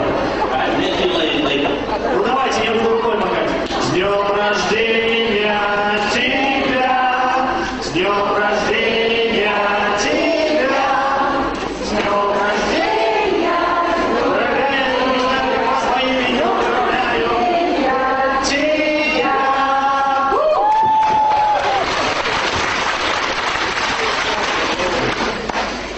Well, now that we're all back, where did we leave off? Итак, мы все вернулись, да? Напомните мне, пожалуйста, где мы остановились? Какой тест? Oh, yeah, the test. Подсказка, понятно, давайте. Тест. Here's what Tom Paredes said. И вот что сказал Том Паредис. He said, give them a book, Дай им книгу, tell them to read the book, скажи им прочитать эту книгу, and then we'll get back to them in 3 days и вернись к этому человеку через 3 дня to discuss how this book is going to help their business. для того, чтобы обсудить, как эта книга поможет ему строить свой бизнес. So imagine you talking to me, Давайте представим, что вы сейчас разговариваете со мной, and I say, oh, I want to really be a leader. и я говорю, я бы очень хотел быть лидером, стать лидером. You give me the book and say this. Вы мне даете книгу и говорите следующие слова. Hey, Big Al, read the book. Большой Эл, прочитай эту книжку. Let's get together 3 days from now on Monday, Давайте через 3 дня, в понедельник, мы с тобой встретимся and let's discuss how this book is going to help your business. и обсудим то, как эта книга поможет построить твой бизнес лучше. So on Monday, you come over to my house, В понедельник я приду к вам в дом, and I say, well, I haven't read the book yet. и я вам говорю примерно следующее. Знаешь, я еще не прочитал твою книгу. You know, Friday I had to go to work. Мне в пятницу пришлось пойти на работу. Saturday I was out playing sports. В субботу я занимался спортом. And Sunday was the church day, А в воскресенье, ну ты же понимаешь, все мы ходим в церковь. where the family goes to church and I sit at home and watch television in peace. И пока моя семья наслаждалась временем в церкви, я сидел дома и смотрел телевизор в полном мире и спокойствии. And it's already Monday, I haven't had a chance to read the book. И вот пришел понедельник, и я только осознал, что мне не было шанса прочитать эту книгу. So what would that tell you? Итак, что подобное объяснение вам скажет обо мне? If I can't put forth enough work to read one book, Если я не могу достаточно сил вложить для того, чтобы просто прочитать одну книжку, what are the chances that I'll be able to become a leader? Каковы шансы, что я смогу стать хорошим лидером? Taking people to meetings are going to be too hard for me. Наверное, встреча с людьми на вот этих встречах, на презентациях, это будет слишком большая забота для меня. Whenever there's a problem, I'm going to give up. Когда будут возникать проблемы, я буду сразу сдаваться. Now, that doesn't mean I'm a bad person. Вы знаете, это совершенно не значит, вот то, что я ответил, совершенно не значит, что я плохой человек. It only means that right now is not a good time for me to learn to become a leader. Все, что это значит, что в данную минуту, прямо сейчас, у меня недостаточно качеств, недостаточно условий для того, чтобы стать хорошим лидером. Maybe next month it might be better for me. I don't know. Может быть, в следующем месяце ситуация изменится, и ситуация станет лучше для меня, я не знаю. Now, what if you loan me the book today? Но, допустим, такая ситуация. Вы мне отдаете книгу сегодня, I call you tomorrow morning at 6 a.m. и завтра вечером... 6 a.m., yeah. И с утра в 6 утра я звоню вам, бужу вас телефонным звонком. And I tell you, wake up. Говорю, просыпайся. I've read the book. Я прочитал книгу. I've highlighted the best parts. Даже выделил места, которые мне очень понравились. I've made an outline of my plan of action. Выписал план действий для меня. Let's go have breakfast before you go to work and discuss this. Давай, перед тем, как ты пойдешь на работу, мы с тобой где-то вместе позавтракаем и обсудим это. Now, what would that tell you? Что подобная реакция говорит вам? Ka-ching! We have a potential leader, don't we? То есть мы перед вами стоит потенциальный лидер. And Tom told me only work with the people that passed the test. И Том мне тогда сказал, что работай только с людьми, которые проходят через этот тест. Now, notice I didn't tell you which book to give them. Заметьте, я вам еще не сказал название книги, какую книгу им давать. Because it doesn't matter, does it? Потому что на самом деле это не важно. It's only a test. Это всего лишь тест. You give them a copy of National Geographic. Дайте им копию журнала Geo или National Geographic. You give them a cookbook. Дайте им поваренную книгу. You just see that they're willing to put action behind their words. Вы просто увидите, способен ли человек подкрепить свои слова какими-то действиями. Now, of course, I like you to give them a big L book. Естественно, я бы хотел, чтобы вы им дали книгу большого L. But it doesn't matter. Но на самом деле, по большому счету, это не важно. Now, if you didn't have a book, what else could you give them? Если у вас нет книги, что бы еще вы могли им дать? You would give them an audio tape to listen to or CD. Конечно, вы могли бы дать аудиокассету или компакт-диск. Or maybe a videotape to watch. Или видеокассету посмотреть. But then people ask me this. Но тогда люди задают мне такой вопрос. They say, well, what if I don't have a book, an audio tape, or videotape, or CD? А что если у меня нет ни книги, ни аудиокассеты, ни видеокассеты, ни компакт-диска? I tell them, well, don't worry, you're not a leader anyway. Я говорю, не волнуйся об этом, потому что ты все равно не лидер в этом случае. So if you don't have anything, Если у вас ничего нет, you could probably send them to the store for milk and cookies and see if they come back. то я думаю, вы могли бы сделать следующее, послать их в магазин, чтобы они купили пачку молока и немножко печенья и посмотреть, вернется человек или нет. Remember, it's only a test. Вы помните, это всего лишь тест. So step number one was find somebody who is not a leader. Поэтому посмотрим заново. Первый шаг – это найти And they're going to look just like everyone кого-то, else. кто не является лидером. They're going to have bad habits, bad attitudes. They're going to not be motivated. И у этих людей, вы посмотрите, у них будут, может быть, плохие привычки, плохое отношение, может быть, мотивация. We're finding somebody who is not a leader. Но мы ищем кого-то, кто не является лидером. Step number two is И шаг номер 2. give them a test before you work with them. Мы даем тест перед тем, как начинаем с ними работать. It's going to take a lot of effort and time to teach them to become a leader. Потому что потребуется очень много усилий с вашей стороны и времени, вашего времени для того, чтобы научить человека быть лидером. You don't have enough time to spend that with everybody, so you have to be selective. А у вас нет столько времени для того, чтобы потратить на абсолютно каждого человека, поэтому вам нужно быть выборочным, избирательным. So now we have somebody who passed the test. Итак, предположим, ситуация сейчас такая. Перед нами стоит человек, который прошел этот тест, сдал экзамен. And I should mention what happens in real life. И я по-честному должен упомянуть, что происходит обычно в реальной жизни. You're going to go home today. Сегодня вечером вы вернетесь домой. And if you were to give a test to everyone in your group, И если вы решите преподать или дать этот тест абсолютно каждому человеку в вашей группе, most everybody would fail. наверняка практически большинство из вашей группы не пройдет этот тест, завалит его. You might be lucky to have one or maybe even two that pass the test.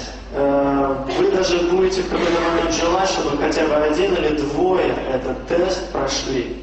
The bad news is almost everybody fails. Но плохая новость заключается в том, что практически большинство, практически все этот тест не проходят.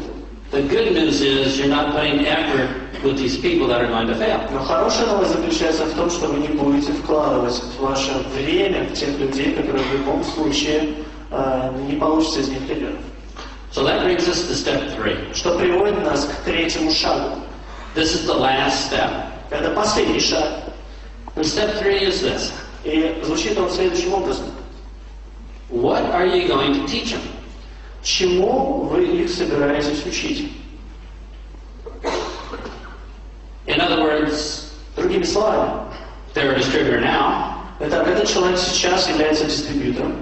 What are you going to teach them so they will become a leader? Чему вы их собираетесь учить для того, чтобы они стали лидером? Now this is difficult for most people. Для большинства людей это очень сложный вопрос, это очень сложно. Because I get to travel all over the world. Поверьте, я путешествую по всему миру, я посещаю разные страны. And I ask people this. Я задаю вопрос людям, спрашиваю людей следующее. So what are you going to teach your distributors so they become a leader? Чему вы будете учить ваших дистрибьюторов для того, чтобы они стали лидерами? And they say, well, I'm going to teach them to be more motivated. И мне обычно говорят, я буду учить их быть более мотивированными. I said, well, wouldn't you teach that to your distributors to be more motivated? Я говорю, подождите, вы будете учить ваших людей для того, чтобы они учили дистрибьюторов быть более мотивированными, да? They said, well, yeah, I guess I would. Я говорю, да, я учу, наверное, своих дистрибьюторов этому. They said, well, I'm going to teach them to be more positive. Или говорят, я буду учить своих людей быть более позитивными. Oh, wait, that's what I teach distributors. Sorry. Подожди, это же я этому учу дистрибьюторов. Стоп, ошибка. Well, I'm going to teach them how to be a better sponsor. Или я буду учить их быть более хорошими спонсорами. Oh, wait, I teach that to distributors, don't I? Это я тоже уже обучаю дистрибьюторов в любом случае. I'm going to teach them how to duplicate. Или нет, я буду их учить тому, как дуплицироваться. But I want my distributors to duplicate. Подождите, но я дистрибьюторов тоже этому учу вроде. Well, I'm going to teach them, I don't know. Тогда я буду учить их, не знаю чему. And you look at these people's faces, Вы знаете, вы смотрите вот на лица этих людей, and it's sad. и становится грустно. They may have been in the business for 5 years. Потому что эти люди могли уже пробыли в этом бизнесе, может быть, 5 лет. They only have one job, У них всего одна работа, which is to build leaders and make them successful. которая называется «строить лидеров для того, чтобы они становились успешными». And they've just found out that they don't know what to teach them. И вот после этого вопроса они вдруг узнают, что они не знают, чему учить этих лидеров. You should see the hopelessness in their face. It's very sad. Вы бы видели вот потерю вот этой надежды, которая отражается на их лицах. Это очень грустно смотреть.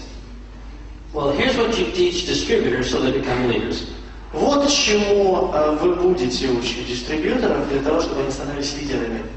The only difference between a distributor Единственная разница между дистрибьютором and a leader и лидером is, well, it's not how they dress. не заключается в том, как они одеты, It's not how well they talk. или не как хорошо они разговаривают, It's not if they're tall, dark, or handsome.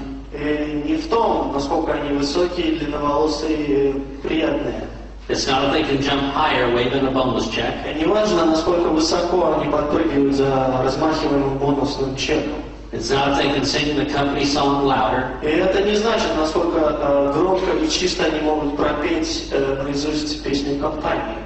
The only difference is this: Единственная разница заключается вот в чем. how they think. как они думают. In every situation, В каждой ситуации a leader will think differently than a distributor. лидер будет думать, мыслить абсолютно по-другому, иначе, чем дистрибьютор. That's it. Все. In every situation, there's leadership thinking and distributor thinking. Абсолютно в каждой ситуации есть лидерское мышление и есть дистрибьюторское мышление. So let's see how this is done. Давайте посмотрим, как это делается. Our first goal is to understand this. Наша первая цель, наша первая задача понять следующее. Distributors believe Дистрибьюторы верят, that in every situation, there's only one way to think. что, возможно, есть только один способ обдумать эту ситуацию. Leaders believe in every situation, there are two or more ways of thinking. Лидеры считают, что в любую ситуацию можно думать, обдумывать двумя, тремя или большим количеством способов. Воспринимать. Let's take a situation. Ну, давайте рассмотрим ситуацию. An opportunity meeting is 100 kilometers away. It's far. Представим, что у нас проходит какая-то встреча по предоставлению возможностей в 100 километрах от этого места. Это далеко. How would a distributor think? Как будет думать дистрибьютор? Yeah, it's too far. Слишком далеко. I can't be successful. Я не могу быть успешным. It'll cost too much money to get there. Слишком много денег нужно потратить для того, чтобы оттуда доехать. I can never build my business that way. И я никогда не смогу построить бизнес подобным способом. Here's one situation, only one way of thinking. Итак, вот одна ситуация и один единственный способ мышления. The leader believes this. Лидер верит вот чему. They believe, well, I can think that way, Он верит, что да, я могу думать подобным образом, or или I can think differently about it. я могу посмотреть на эту ситуацию другими глазами, подумать о ней по-другому. The leader thinks, I can bring my guest with me, Лидер думает, я могу взять моих гостей со мной, and in the 100 kilometers trip to the meeting, I can visit with my guest. I can talk to them on the trip to the meeting. и во время поездки, во время вот этой поездки 100 километров, я с моими гостями могу поговорить. And after the meeting, I have 100 kilometers that I can visit with them. А после этой встречи, вот этих моих гостей, которых я приглашаю, я могу везти обратно, и у меня будет еще 100 километров, на протяжении которых я могу с ними поговорить. So in every situation, two ways of thinking. Смотрите, в каждой ситуации есть два способа мышления. Our first step is to help the distributor understand there's more than one way of thinking. Наш первый шаг, наша первая задача – это помочь дистрибьюторам понять, что существует больше, чем один способ мышления. So I give my distributors some examples. Поэтому я даю своим дистрибьюторам, например, некоторые примеры. Because if there's only one way of thinking, that means they're a victim forever. Так как существует для них только один способ мышления, то они будут жертвами вечно. Here's an example. Пример. Latvia plays Lithuania in a soccer game. Играют две сборные команды, Латвии и Литвы. Футбол. And for some reason, Latvia wins. И по какой-то причине Латвия побеждает. And Latvia, everybody is cheering. Итак, в Латвии все кричат, радуются. This is wonderful. Это здорово. They're crying, Плачут, drinking beer, пьют пиво, setting off fireworks. поджигают салюты, запускают в небо. They say this is the happiest day in Latvian history. Люди говорят, это самый счастливый день в истории Латвии. Now in Lithuania, В то же время в Литве they're crying, они плачут, they're wearing sackcloth and ashes, они носят траурные одежды, they're depressed, они в депрессии, they're drinking beer, они пьют пиво, they have psychologists holding their hands, психологи поддерживают их, держат их за руку. and they're saying this is the worst thing that ever happened in Western И civilization. они говорят, что это самое страшное, что вообще произошло в истории западной цивилизации. Humanity is going to end as we know it. Гуманность закончится вот здесь, на этом месте. And here's what's История interesting. человечества. Вот что интересно. There's only one event, a soccer game. Одно событие – игра в футбол. But there was two totally different ways of looking at it. Но два абсолютно разных взгляда, два способа мышления на одно и то же событие. Some people believed it was good. Одни люди верят, что это было здорово. Some people believed it's bad. Одни люди верят, что это было плохо. So I asked my distributor, Поэтому я задаю вопрос своему дистрибьютору. do you believe there's more than one way of looking at things? Ты веришь сейчас, что существует больше, чем один способ мышления, взгляда на вещи? And I said, yeah, I guess there is. И он мне говорит, да, конечно, наверное, все-таки ты прав, да, существует два. And then I'm asking this. И тогда я задаю вопрос. Are people allowed to change their beliefs? Людям дозволено менять свои убеждения? I said, well, I don't know. Он говорит, я не знаю. I said, well, think about the people in Latvia. Я говорю, давай подумаем вот о чем, о людях в Латвии.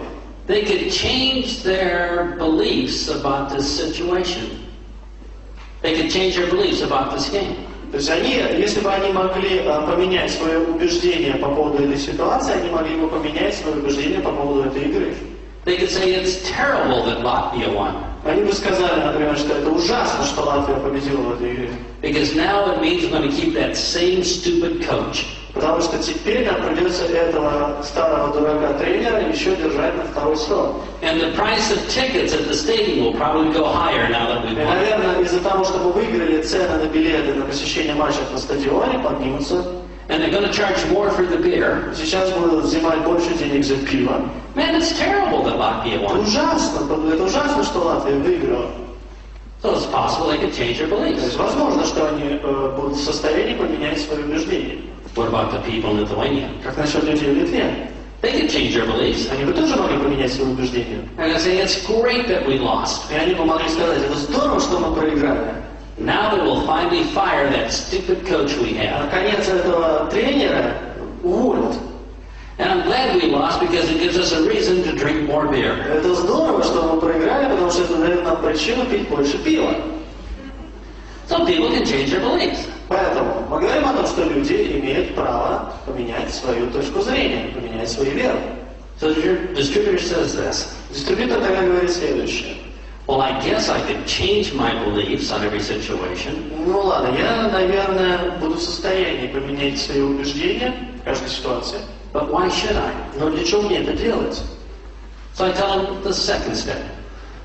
После такого вопроса я перехожу к следующему шагу. How you choose to believe То, как вы выбираете, то, во что вы выбираете верить, it will affect your results. будет влиять на результаты, которые вы будете получать. Now I've heard philosophers say this, Я слышал философов, которые говорили следующее. that you create the results in your life from your beliefs. Вы создаете результаты вашей жизни из ваших убеждений. Now I'm pretty conservative, Итак, я очень консервативный человек, достаточно консервативный. and I think that's a little strong. И я лично считаю, что подобное убеждение, но оно немножко сильное, I слабоватое. do not think your beliefs can create the experience. Потому что я не верю, что ваше убеждение, ваша вера может создать определенный опыт. For example, К примеру, let's say that I believe that I'm Batman. давайте предположим, что я верю в то, что я Бэтмен. I stand on top of the roof here, Я залезу на крышу этого здания. and I believe I can fly. И я верю, что я могу взлететь. I jump off the roof. Прыгну с крыши. Well, maybe gravity's going to work. Ну, может быть, гравитация не сработает в этот раз. Но And no matter how hard I believe I can fly, it's not going to create the result. неважно, насколько сильно я буду верить в то, что я могу летать, это не повлияет на результат падения. And I tell people this. Я говорю людям следующее. No matter how hard you believe that you can become a billionaire, Неважно, насколько сильно вы верите, что вы можете стать миллиардером, it may not create the result. это может не создать результат ожидаемый. But it will affect it. Но повлияет на него. So let me give you an example of how our beliefs affect the end result. Поэтому сейчас я вам дам пример того, как наша вера, наше убеждение влияет на результат. Let's say a young lady wants to date some young man. Давайте предположим, что какая-то молодая девушка хочет пойти на свидание с каким-то молодым юношей. And the young lady believes this, И молодая девушка верит в следующее, that men are dirt, they are scum, they're rotten. что все мужчины сволочи, что они они грязь и так далее, что они гнилые. They're rude, they're illiterate, they're Они невежественные, они грубые и так далее, и так далее. Now, I'm not arguing with the facts here. Но I'm not arguing with the facts. я не спорю насчет открытых фактов, которые известны всем. But if this was her belief, Но если такова ее система убеждений, в это она верит, would that affect her experience on future dates? повлияет ли это на ее будущие свидания? So what did you expect to happen on her future dates? Поэтому что можно ждать от нее на предстоящем свидании? Что произойдет? They might be unpleasant with stupid men. Я думаю, что эти свидания будут не очень приятные со всеми этими невежественными мужчинами. So her beliefs affected the result. Итак, ее убеждения повлияли на результат. Now, what if this young lady believed this? Но что, если бы эта же самая молодая девушка верила вот во что? That men were wonderful, they were great. Что все мужчины, они великолепны, они такие хорошие. They're intelligent, kind, loving. Умные, добры, они умеют любить. Now, maybe this is a drug-induced belief.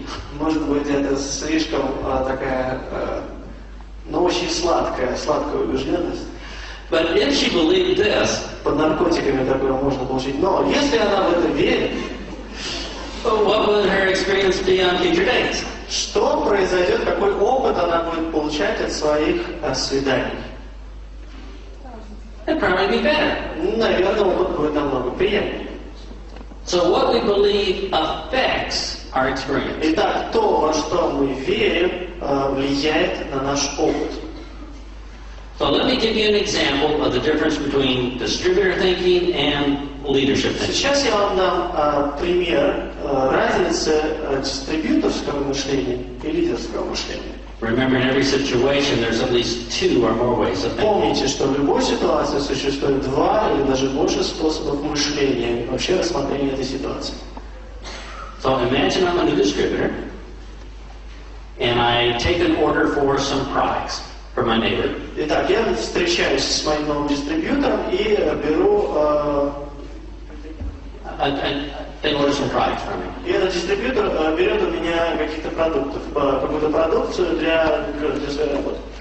And then I find out the company is out of those particular products. И вдруг я узнаю, что у компании закончились конкретно эта продукция, этот вид продукции. And I say, oh no, this is terrible. И я говорю, о нет, это ужасно. I've taken my customers' money. Я собрал деньги у моих клиентов. I don't have any products to give them. У меня нет никакого продукта, никакой продукции, которую я могу дать. They're going to be mad. Эти клиенты будут на меня очень злы. They're going to tell their neighbors. И скажут своим соседям, They're going to tell their neighbors. которые скажут своим соседям. Pretty soon everybody in Riga will know about it. И примерно через несколько часов практически каждый человек в Риге об этом узнает. And the bad news is going to spread throughout Europe. И эти плохие новости перекинутся на другие страны Европы, распределятся везде. My name will be trash. Мое имя будет просто избито. No one will ever join my opportunity. Никто больше никогда не захочет ко мне приходить, встречаться со мной после упоминания моего имени. This is the worst thing that ever happened to me. Это самое жуткое, что вообще когда-либо могло произойти со мной. Let me jump off the bridge into the frozen river. Позвольте мне сейчас прыгнуть головой вниз, скинуться в ледяную воду с моста. Now, would that be leadership thinking or distributor thinking? Это было лидерское мышление или дистрибьюторское мышление? Right? Хорошо. So imagine this happened. Но теперь представьте, что это произошло. My neighbor wants some products. Мой сосед хочет какую-то продукцию. I take the money. Я взял деньги. The company says they're out of products. Компания говорит, что продукция эта закончилась сейчас. And I say this. Я говорю вот что. Wow. Вау. Our products are so good the company can't even keep them in stock. Наша продукция настолько хорошая, что компания просто не успевает ее заказывать, просто не хватает до склада. Our products are so hot, everybody wants them. Она настолько горячая, она настолько классная, что все хотят ее. My neighbor's going to be so impressed Мое имя, мой сосед будет настолько рад, that these products are in such high demand, you can barely get them. что эта продукция, которую он хотел получить, она настолько спрашивана, у нее такой большой спрос, She'll probably order twice as many or 3 times as что many на всякий products случай в следующий раз закажет в 3 раза больше, для того, чтобы ему хватило. just so she can get some. Чтобы просто ему досталось хоть что-то. Well, that means twice the volume or twice the bonus check. А это значит, что если в 2 раза, в 3 раза больше, это значит, что мой бонус чек тоже увеличится в 3 раза. This is great. Это здорово! Now, would that be distributor thinking or leadership thinking? Как думаю, дистрибьютор или лидер? The exact same event, Абсолютно та же самая ситуация. 2 totally different ways of thinking about it. Два абсолютно разных пути мышления. So I tell this to my distributor. Поэтому я говорю вот что своему дистрибьютору. I'm not going to tell you which way to think. Я не буду говорить тебе, как тебе думать, как тебе мыслить. But if you think like a leader, you'll get a leader-sized bonus check. Но если ты будешь думать как лидер, то будешь и получать лидерские чеки. If you think like a distributor, you'll get a distributor-sized bonus Если ты check. будешь мыслить как дистрибьютор, то именно это ты и получишь, будешь получать чек дистрибьютора. Pick the size of check that you want, and then you'll know how to think. Выбери размер чека, который тебя устраивает, и ты будешь знать, как тебе мыслить. To take a person from a distributor to a leader, to take a person from a distributor all the way to a leader, Для того, чтобы взять и перевести человека с уровня дистрибьютора до уровня лидера, we have to take them through lots of situations нам нужно провести его через множество ситуаций and show them in every situation there's 2 ways of thinking. и показать им, что в любой ситуации существует больше, чем один способ мышления. Once they realize how to think in all these situations, then they're a leader. В тот момент, когда человек поймет, что он может мыслить, рассматривать каждую ситуацию по-разному, он становится лидером.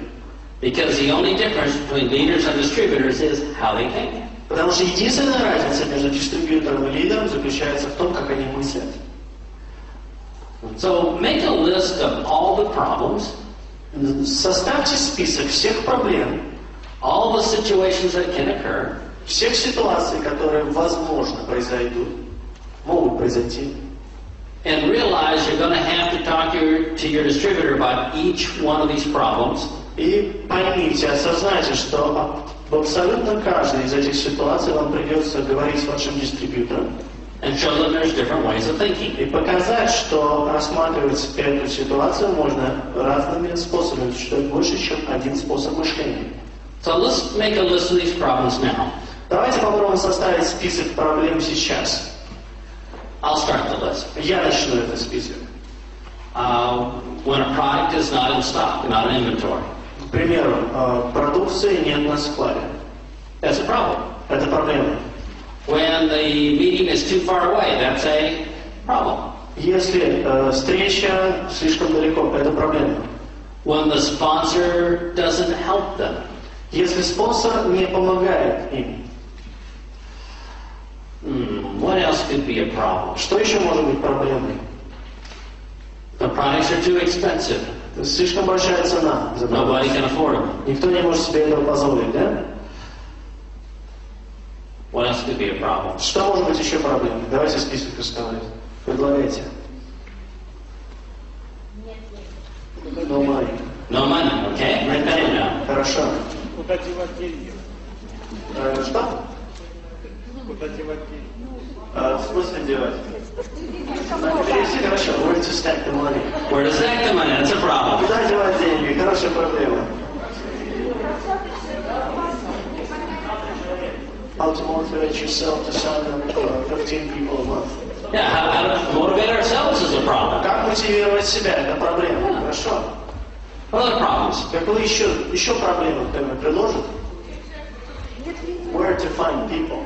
Yeah, I don't have anybody to talk to. That's a problem. Да, нет вообще никого, с кем бы я мог поговорить. Это проблема. No time. I have no time. That's a У problem. меня нет времени. Это тоже проблема. Что?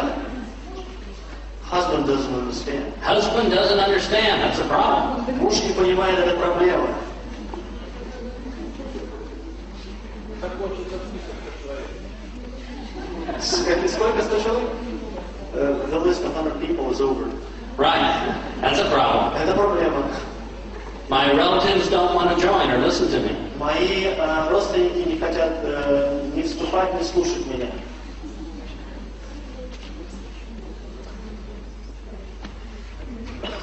Родственники делают антирекламу.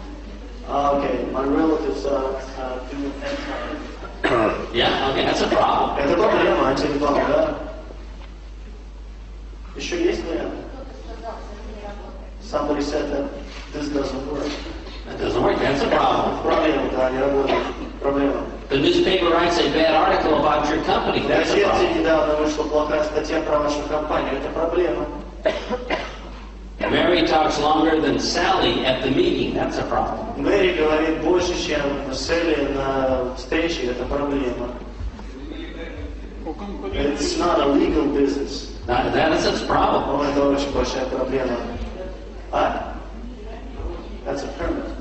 Pyramid, okay? That's a problem. Это проблема. Пирамида — это проблема. Once I got burned, I don't... I tried it before. It didn't work. Yeah, that's a Раньше problem. горел, да, это проблема.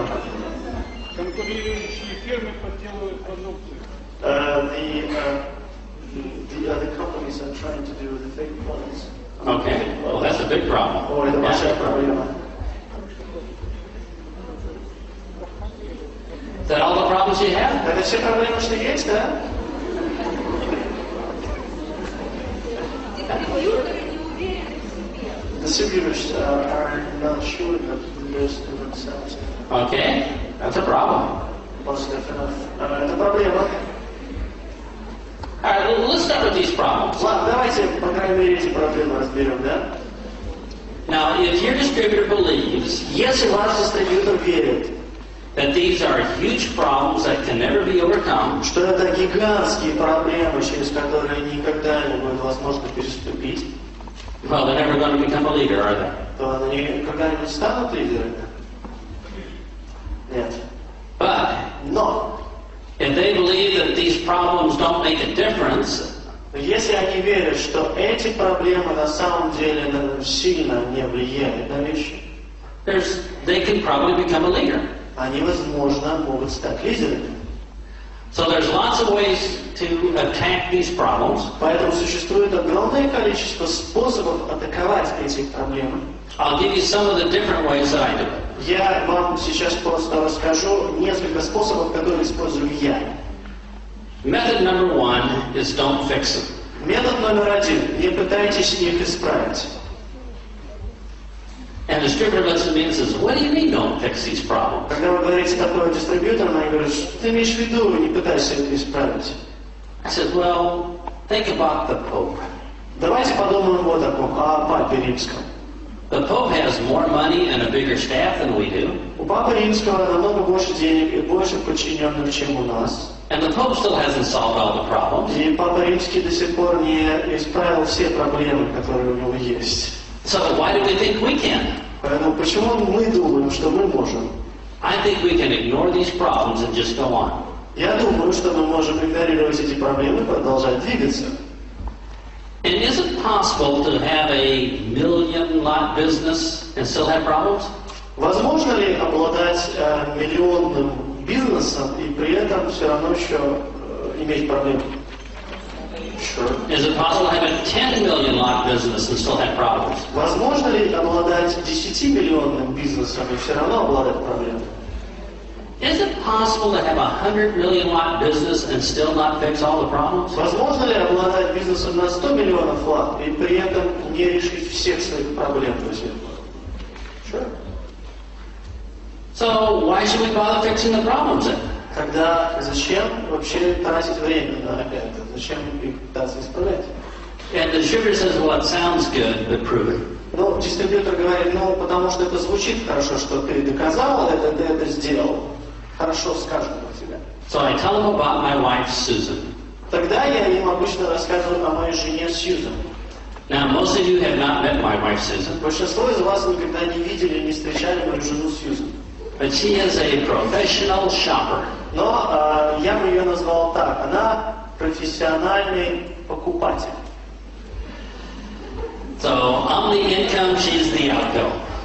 I'm the income, she's the То spender. есть, если говорить терминологией бухгалтера, да, я доходная часть, она расходная часть.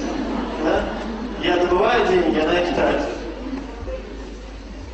We have a large shopping mall about 10 kilometers from our house. Примерно в 10 километрах от нашего дома располагается один очень крупный торговый центр, торговый молл. It opens at 10 a.m. every morning. И он открывается в 10 утра, каждое утро. At 9:45, here's what happens. В 9:45 обычно происходит следующее.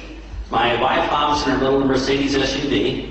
Моя жена появляется на своем маленьком Мерседесе SUV, She pulls out of the garage. выезжает из гаража, She goes down the street, переходит улицу, and there's a stop sign. и переезжает улицу, и там стоит знак «Стоп». That's a problem. Это проблема. So she waits at the stop sign. Она немножко ждет около знака «Стоп», She turns right. смотрит направо, She drives past the school. проезжает мимо школы. Now the school has a really slow speed limit, only like 15 kilometers an hour. Когда вы едете мимо школы, там есть ограничение скорости, примерно 15 км в час. So she has to drive really, really slow. Что значит, что она должна ехать очень-очень медленно. And for her, that's a big problem. И для нее это очень большая проблема. Because she likes to speed. Потому что она любит ехать быстро. Well, after she passes the school, there's 3 stoplights. После того, как она покидает территорию школы, она сталкивается еще с 3 светофорами. So she has to wait for the street stoplights, that's a То problem. есть она должна постоять перед каждым светофором, подождать, пока переключится свет, это проблема. After the stoplights, there's some speed bumps. После светофора стоят такие мертвые, спящие, или как они называются, мертвые полицейские, да? Yeah, that's a problem. Это проблема. And then she has to get on this motorway, expressway, freeway where it's very hard, there's lots of traffic. И сразу после этого она выезжает на шоссе, на которой очень активное движение. That's a huge problem. Это огромная проблема. Yet, despite all of these problems, Но, несмотря на все эти проблемы, every morning at 10 a.m., she's at the shopping mall. каждое утро ровно в 10:00 она находится в торговом центре. And she hasn't solved a single problem. She hasn't solved a single problem. Не решив ни одной проблемы. So my distributor's thinking, oh, Мой дистрибьютор думает, you mean I could go on my business, collect a lot of money, and never solve anything? то есть я могу продолжать заниматься своим бизнесом, собирать деньги и так и не решить ни одной проблемы. Now notice what I've done here. Заметьте, что я здесь сделал. I didn't preach to my distributor. Я не пытался проповедовать моему дистрибьютору, I didn't give him a lecture. не пытался дать ему лекцию. I could say, now you need to change your thinking. Я не пытался сказать, тебе надо поменять твое мышление. That doesn't work. Потому что это не работает. Here's how you change people's beliefs. Вот как можно поменять убеждения людей, их веру. You change their beliefs with an experience, Вы можете поменять их убеждения, их веру при помощи опыта. a second good way is with a story. А вот второй очень хороший способ – это хорошая история. In this case, I changed the belief by just telling a short story. В данном случае я поменял систему убеждений, просто рассказав небольшую историю. Our job as leaders is to help people change their beliefs. Наша задача как лидера заключается в том, чтобы помочь людям поменять их систему убеждений. Beliefs are hard to change. Убеждения очень сложно меняются. You have some political beliefs. You have political У beliefs. вас есть какие-то политические убеждения. You have religious beliefs. У вас есть какие-то религиозные убеждения. You have beliefs about which is the best sports team. У вас есть убеждения, какая самая лучшая спортивная команда. We all have beliefs. У каждого из нас есть своя система убеждений. It is good to have beliefs. И это очень хорошо, обладать убеждениями. For instance, believing in gravity, is that good? К примеру, вера в гравитацию – это хорошо или плохо? But we all choose our beliefs. Но мы все выбираем, во что нам верить. Distributors believe this. Дистрибьюторы верят вот во что. I can't change my beliefs. Я не могу поменять систему моих убеждений. Leaders know this. Лидеры знают вот что. If I want to affect or change my experience, I'll need to change my beliefs. Если я хочу поменять и как-то повлиять на мой опыт, мне нужно поменять мои убеждения. Distributors believe that the only way they can change their beliefs is with an experience. Дистрибьюторы верят, что единственный способ поменять свои убеждения – это пережив какой-то опыт. They believe they have an experience that creates the belief. Они верят, что если у них есть какой-то жизненный опыт, именно этот жизненный опыт создает систему убеждений. Leaders believe this. Лидеры же верят вот во что. I have a belief, and that creates the experience. У меня есть убеждение, у меня есть вера, которая создает опыт. So here's our plan. Вот каков наш план. For our new distributor, Для нашего нового дистрибьютора we're going to change some of their beliefs with experience. мы поменяем некоторые убеждения новым опытом. And then we're going to change some of their beliefs with some stories. Затем некоторые убеждения мы поменяем некоторыми историями. And after they have changed 5 or 6 different И beliefs, после того, как они поменяют 5-6 различных убеждений, they realize that they can change the beliefs on their own. они поймут сами, что свои убеждения они в состоянии менять сами по себе. They can literally change their beliefs when they want to. Они могут практически менять свои убеждения в тот самый момент, когда они захотят. Because the only difference between leaders and distributors is how they think, how they believe about certain things. Потому что единственная разница, что отличает дистрибьютора и лидера, заключается в том, как они верят и как они видят определенные вещи. What if you could change the beliefs of all your distributors just like that? Вот что бы произошло, если бы у вас появилась возможность изменить убеждения ваших дистрибьюторов по щелчку пальцев? You'd have a huge organization of leaders, right? У вас была бы огромная организация, у каждого из вас были организации, наполненные лидерами. That's the only difference. Вот и вся разница. But we can't change them like that. Но по щелчку мы, к сожалению, ничего поменять не можем. But I'll take you through the techniques we use to change our beliefs. Но я вас сейчас веду к технологиям, технике, которую я использую для того, чтобы менять убеждения. Let me show you a simplified version of how the mind works. Давайте я вам дам упрощенную версию лекции о том, как работает человеческий разум. We have a conscious mind where we make our У decisions. нас есть сознательный разум, где мы принимаем наши решения. And it's about the size of a pea. Он примерно вот размер горошины. Our subconscious mind Наше подсознательное is about the size of this building. Примерно с размером с этого здания. So guess which runs our life? Вот. Which runs our life? Теперь давайте угадаем, какое сознание руководит нашей жизнью. Our subconscious mind. Наше подсознательное. Our subconscious mind is not very smart. Наш подсознательный разум, он не очень умен. It's pretty dumb, like a brick or a rock. Он достаточно туп. Его можно сравнить с кирпичом или с камнем. All it does is keep score of experiences. Все, что он делает, он запоминает и ведет отчетность пережитых ситуаций, пережитого опыта. And you've seen this in action. И вы это видели много раз в действии. You're talking to a prospect, Вы разговаривали с потенциальным клиентом. and you tell the prospect, yes, you can do this. You can do this business. Говорили человеку этому, да, вы можете сделать этот бизнес, вы можете этим заниматься. And the prospect's thinking, yeah, maybe I can. Потенциальный клиент в этот момент думает, да, наверное, я бы мог. But the subconscious mind of the prospect says this. Но подсознательное я нашего потенциального клиента говорит следующее. Wait a minute. Подожди минуту. Let's see. Let's check the score. Давайте посмотрим на счетную статистику, которая у меня собрана. So when you were growing up, here's what happened. Смотри, когда ты рос, вот что с тобой происходило. When you tried to walk, you fell a whole lot. Когда ты пытался начать ходить, ты очень много падал. Your brothers and sisters made fun of you. Твои братья и сестры, они над тобой подшучивали. When you were 4 years old, Когда тебе было 4 года, you spilled the milk and everybody laughed at you. ты пролил молоко, и все над тобой смеялись. At school, the teacher pointed out all your mistakes. А в школе перед всем классом однажды учитель показал на все твои ошибки. As a teenager, your friends made fun of you. И когда ты стал постарше, подростком, тинейджеры вокруг над тобой подшучивали, смеялись. And your boss says you don't do a very good job. Потом ты вырос, и твой босс сказал, что ты не очень хорошо справляешься на работе.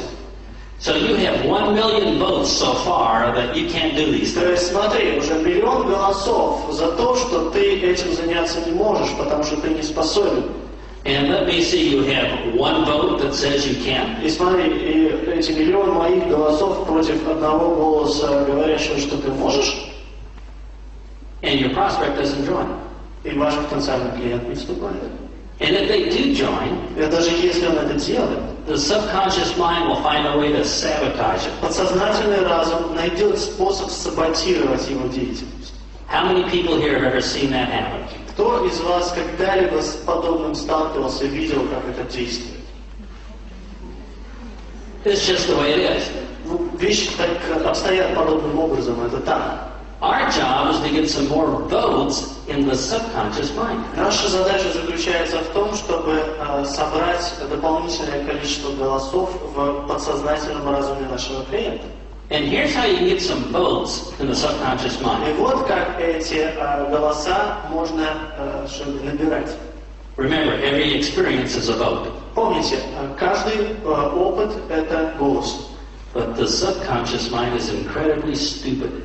Но подсознательный разум, помните также, что он очень глуп.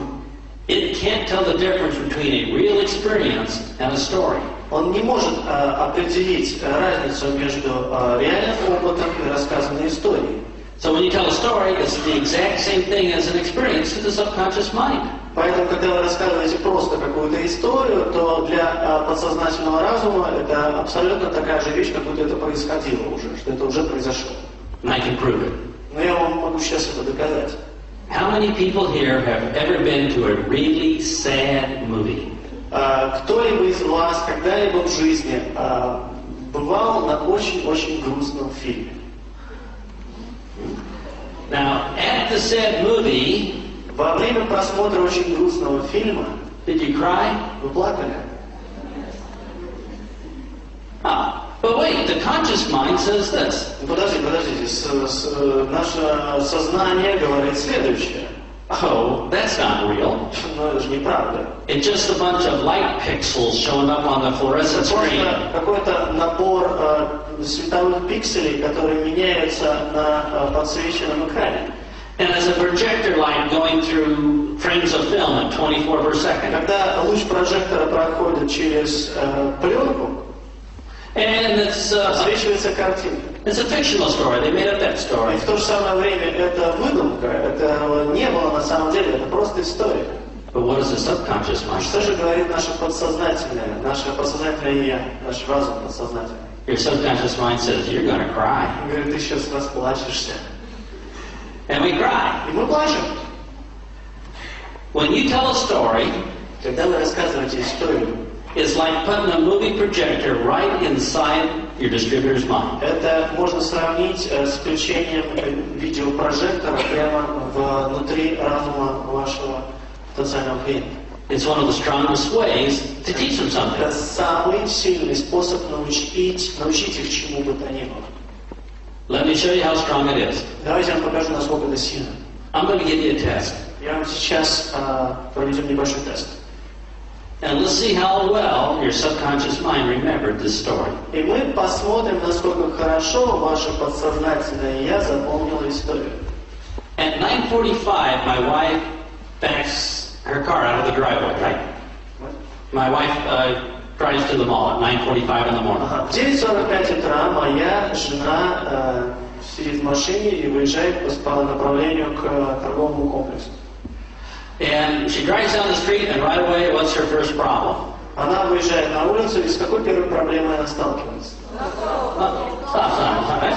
Well, then she turns right, Потом она поворачивает направо. and she has to go really slow because... Ей нужно идти очень медленно, потому что...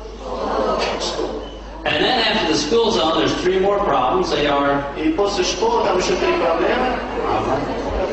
But after the stoplight, what's the problem? А после светофора какова проблема? And then after that, it's hard to get on the freeway. А потом трудно выехать на шоссе, да? Now, why were you able to remember these facts so easily? Почему вы были в состоянии запомнить эти факты настолько легко? Because we were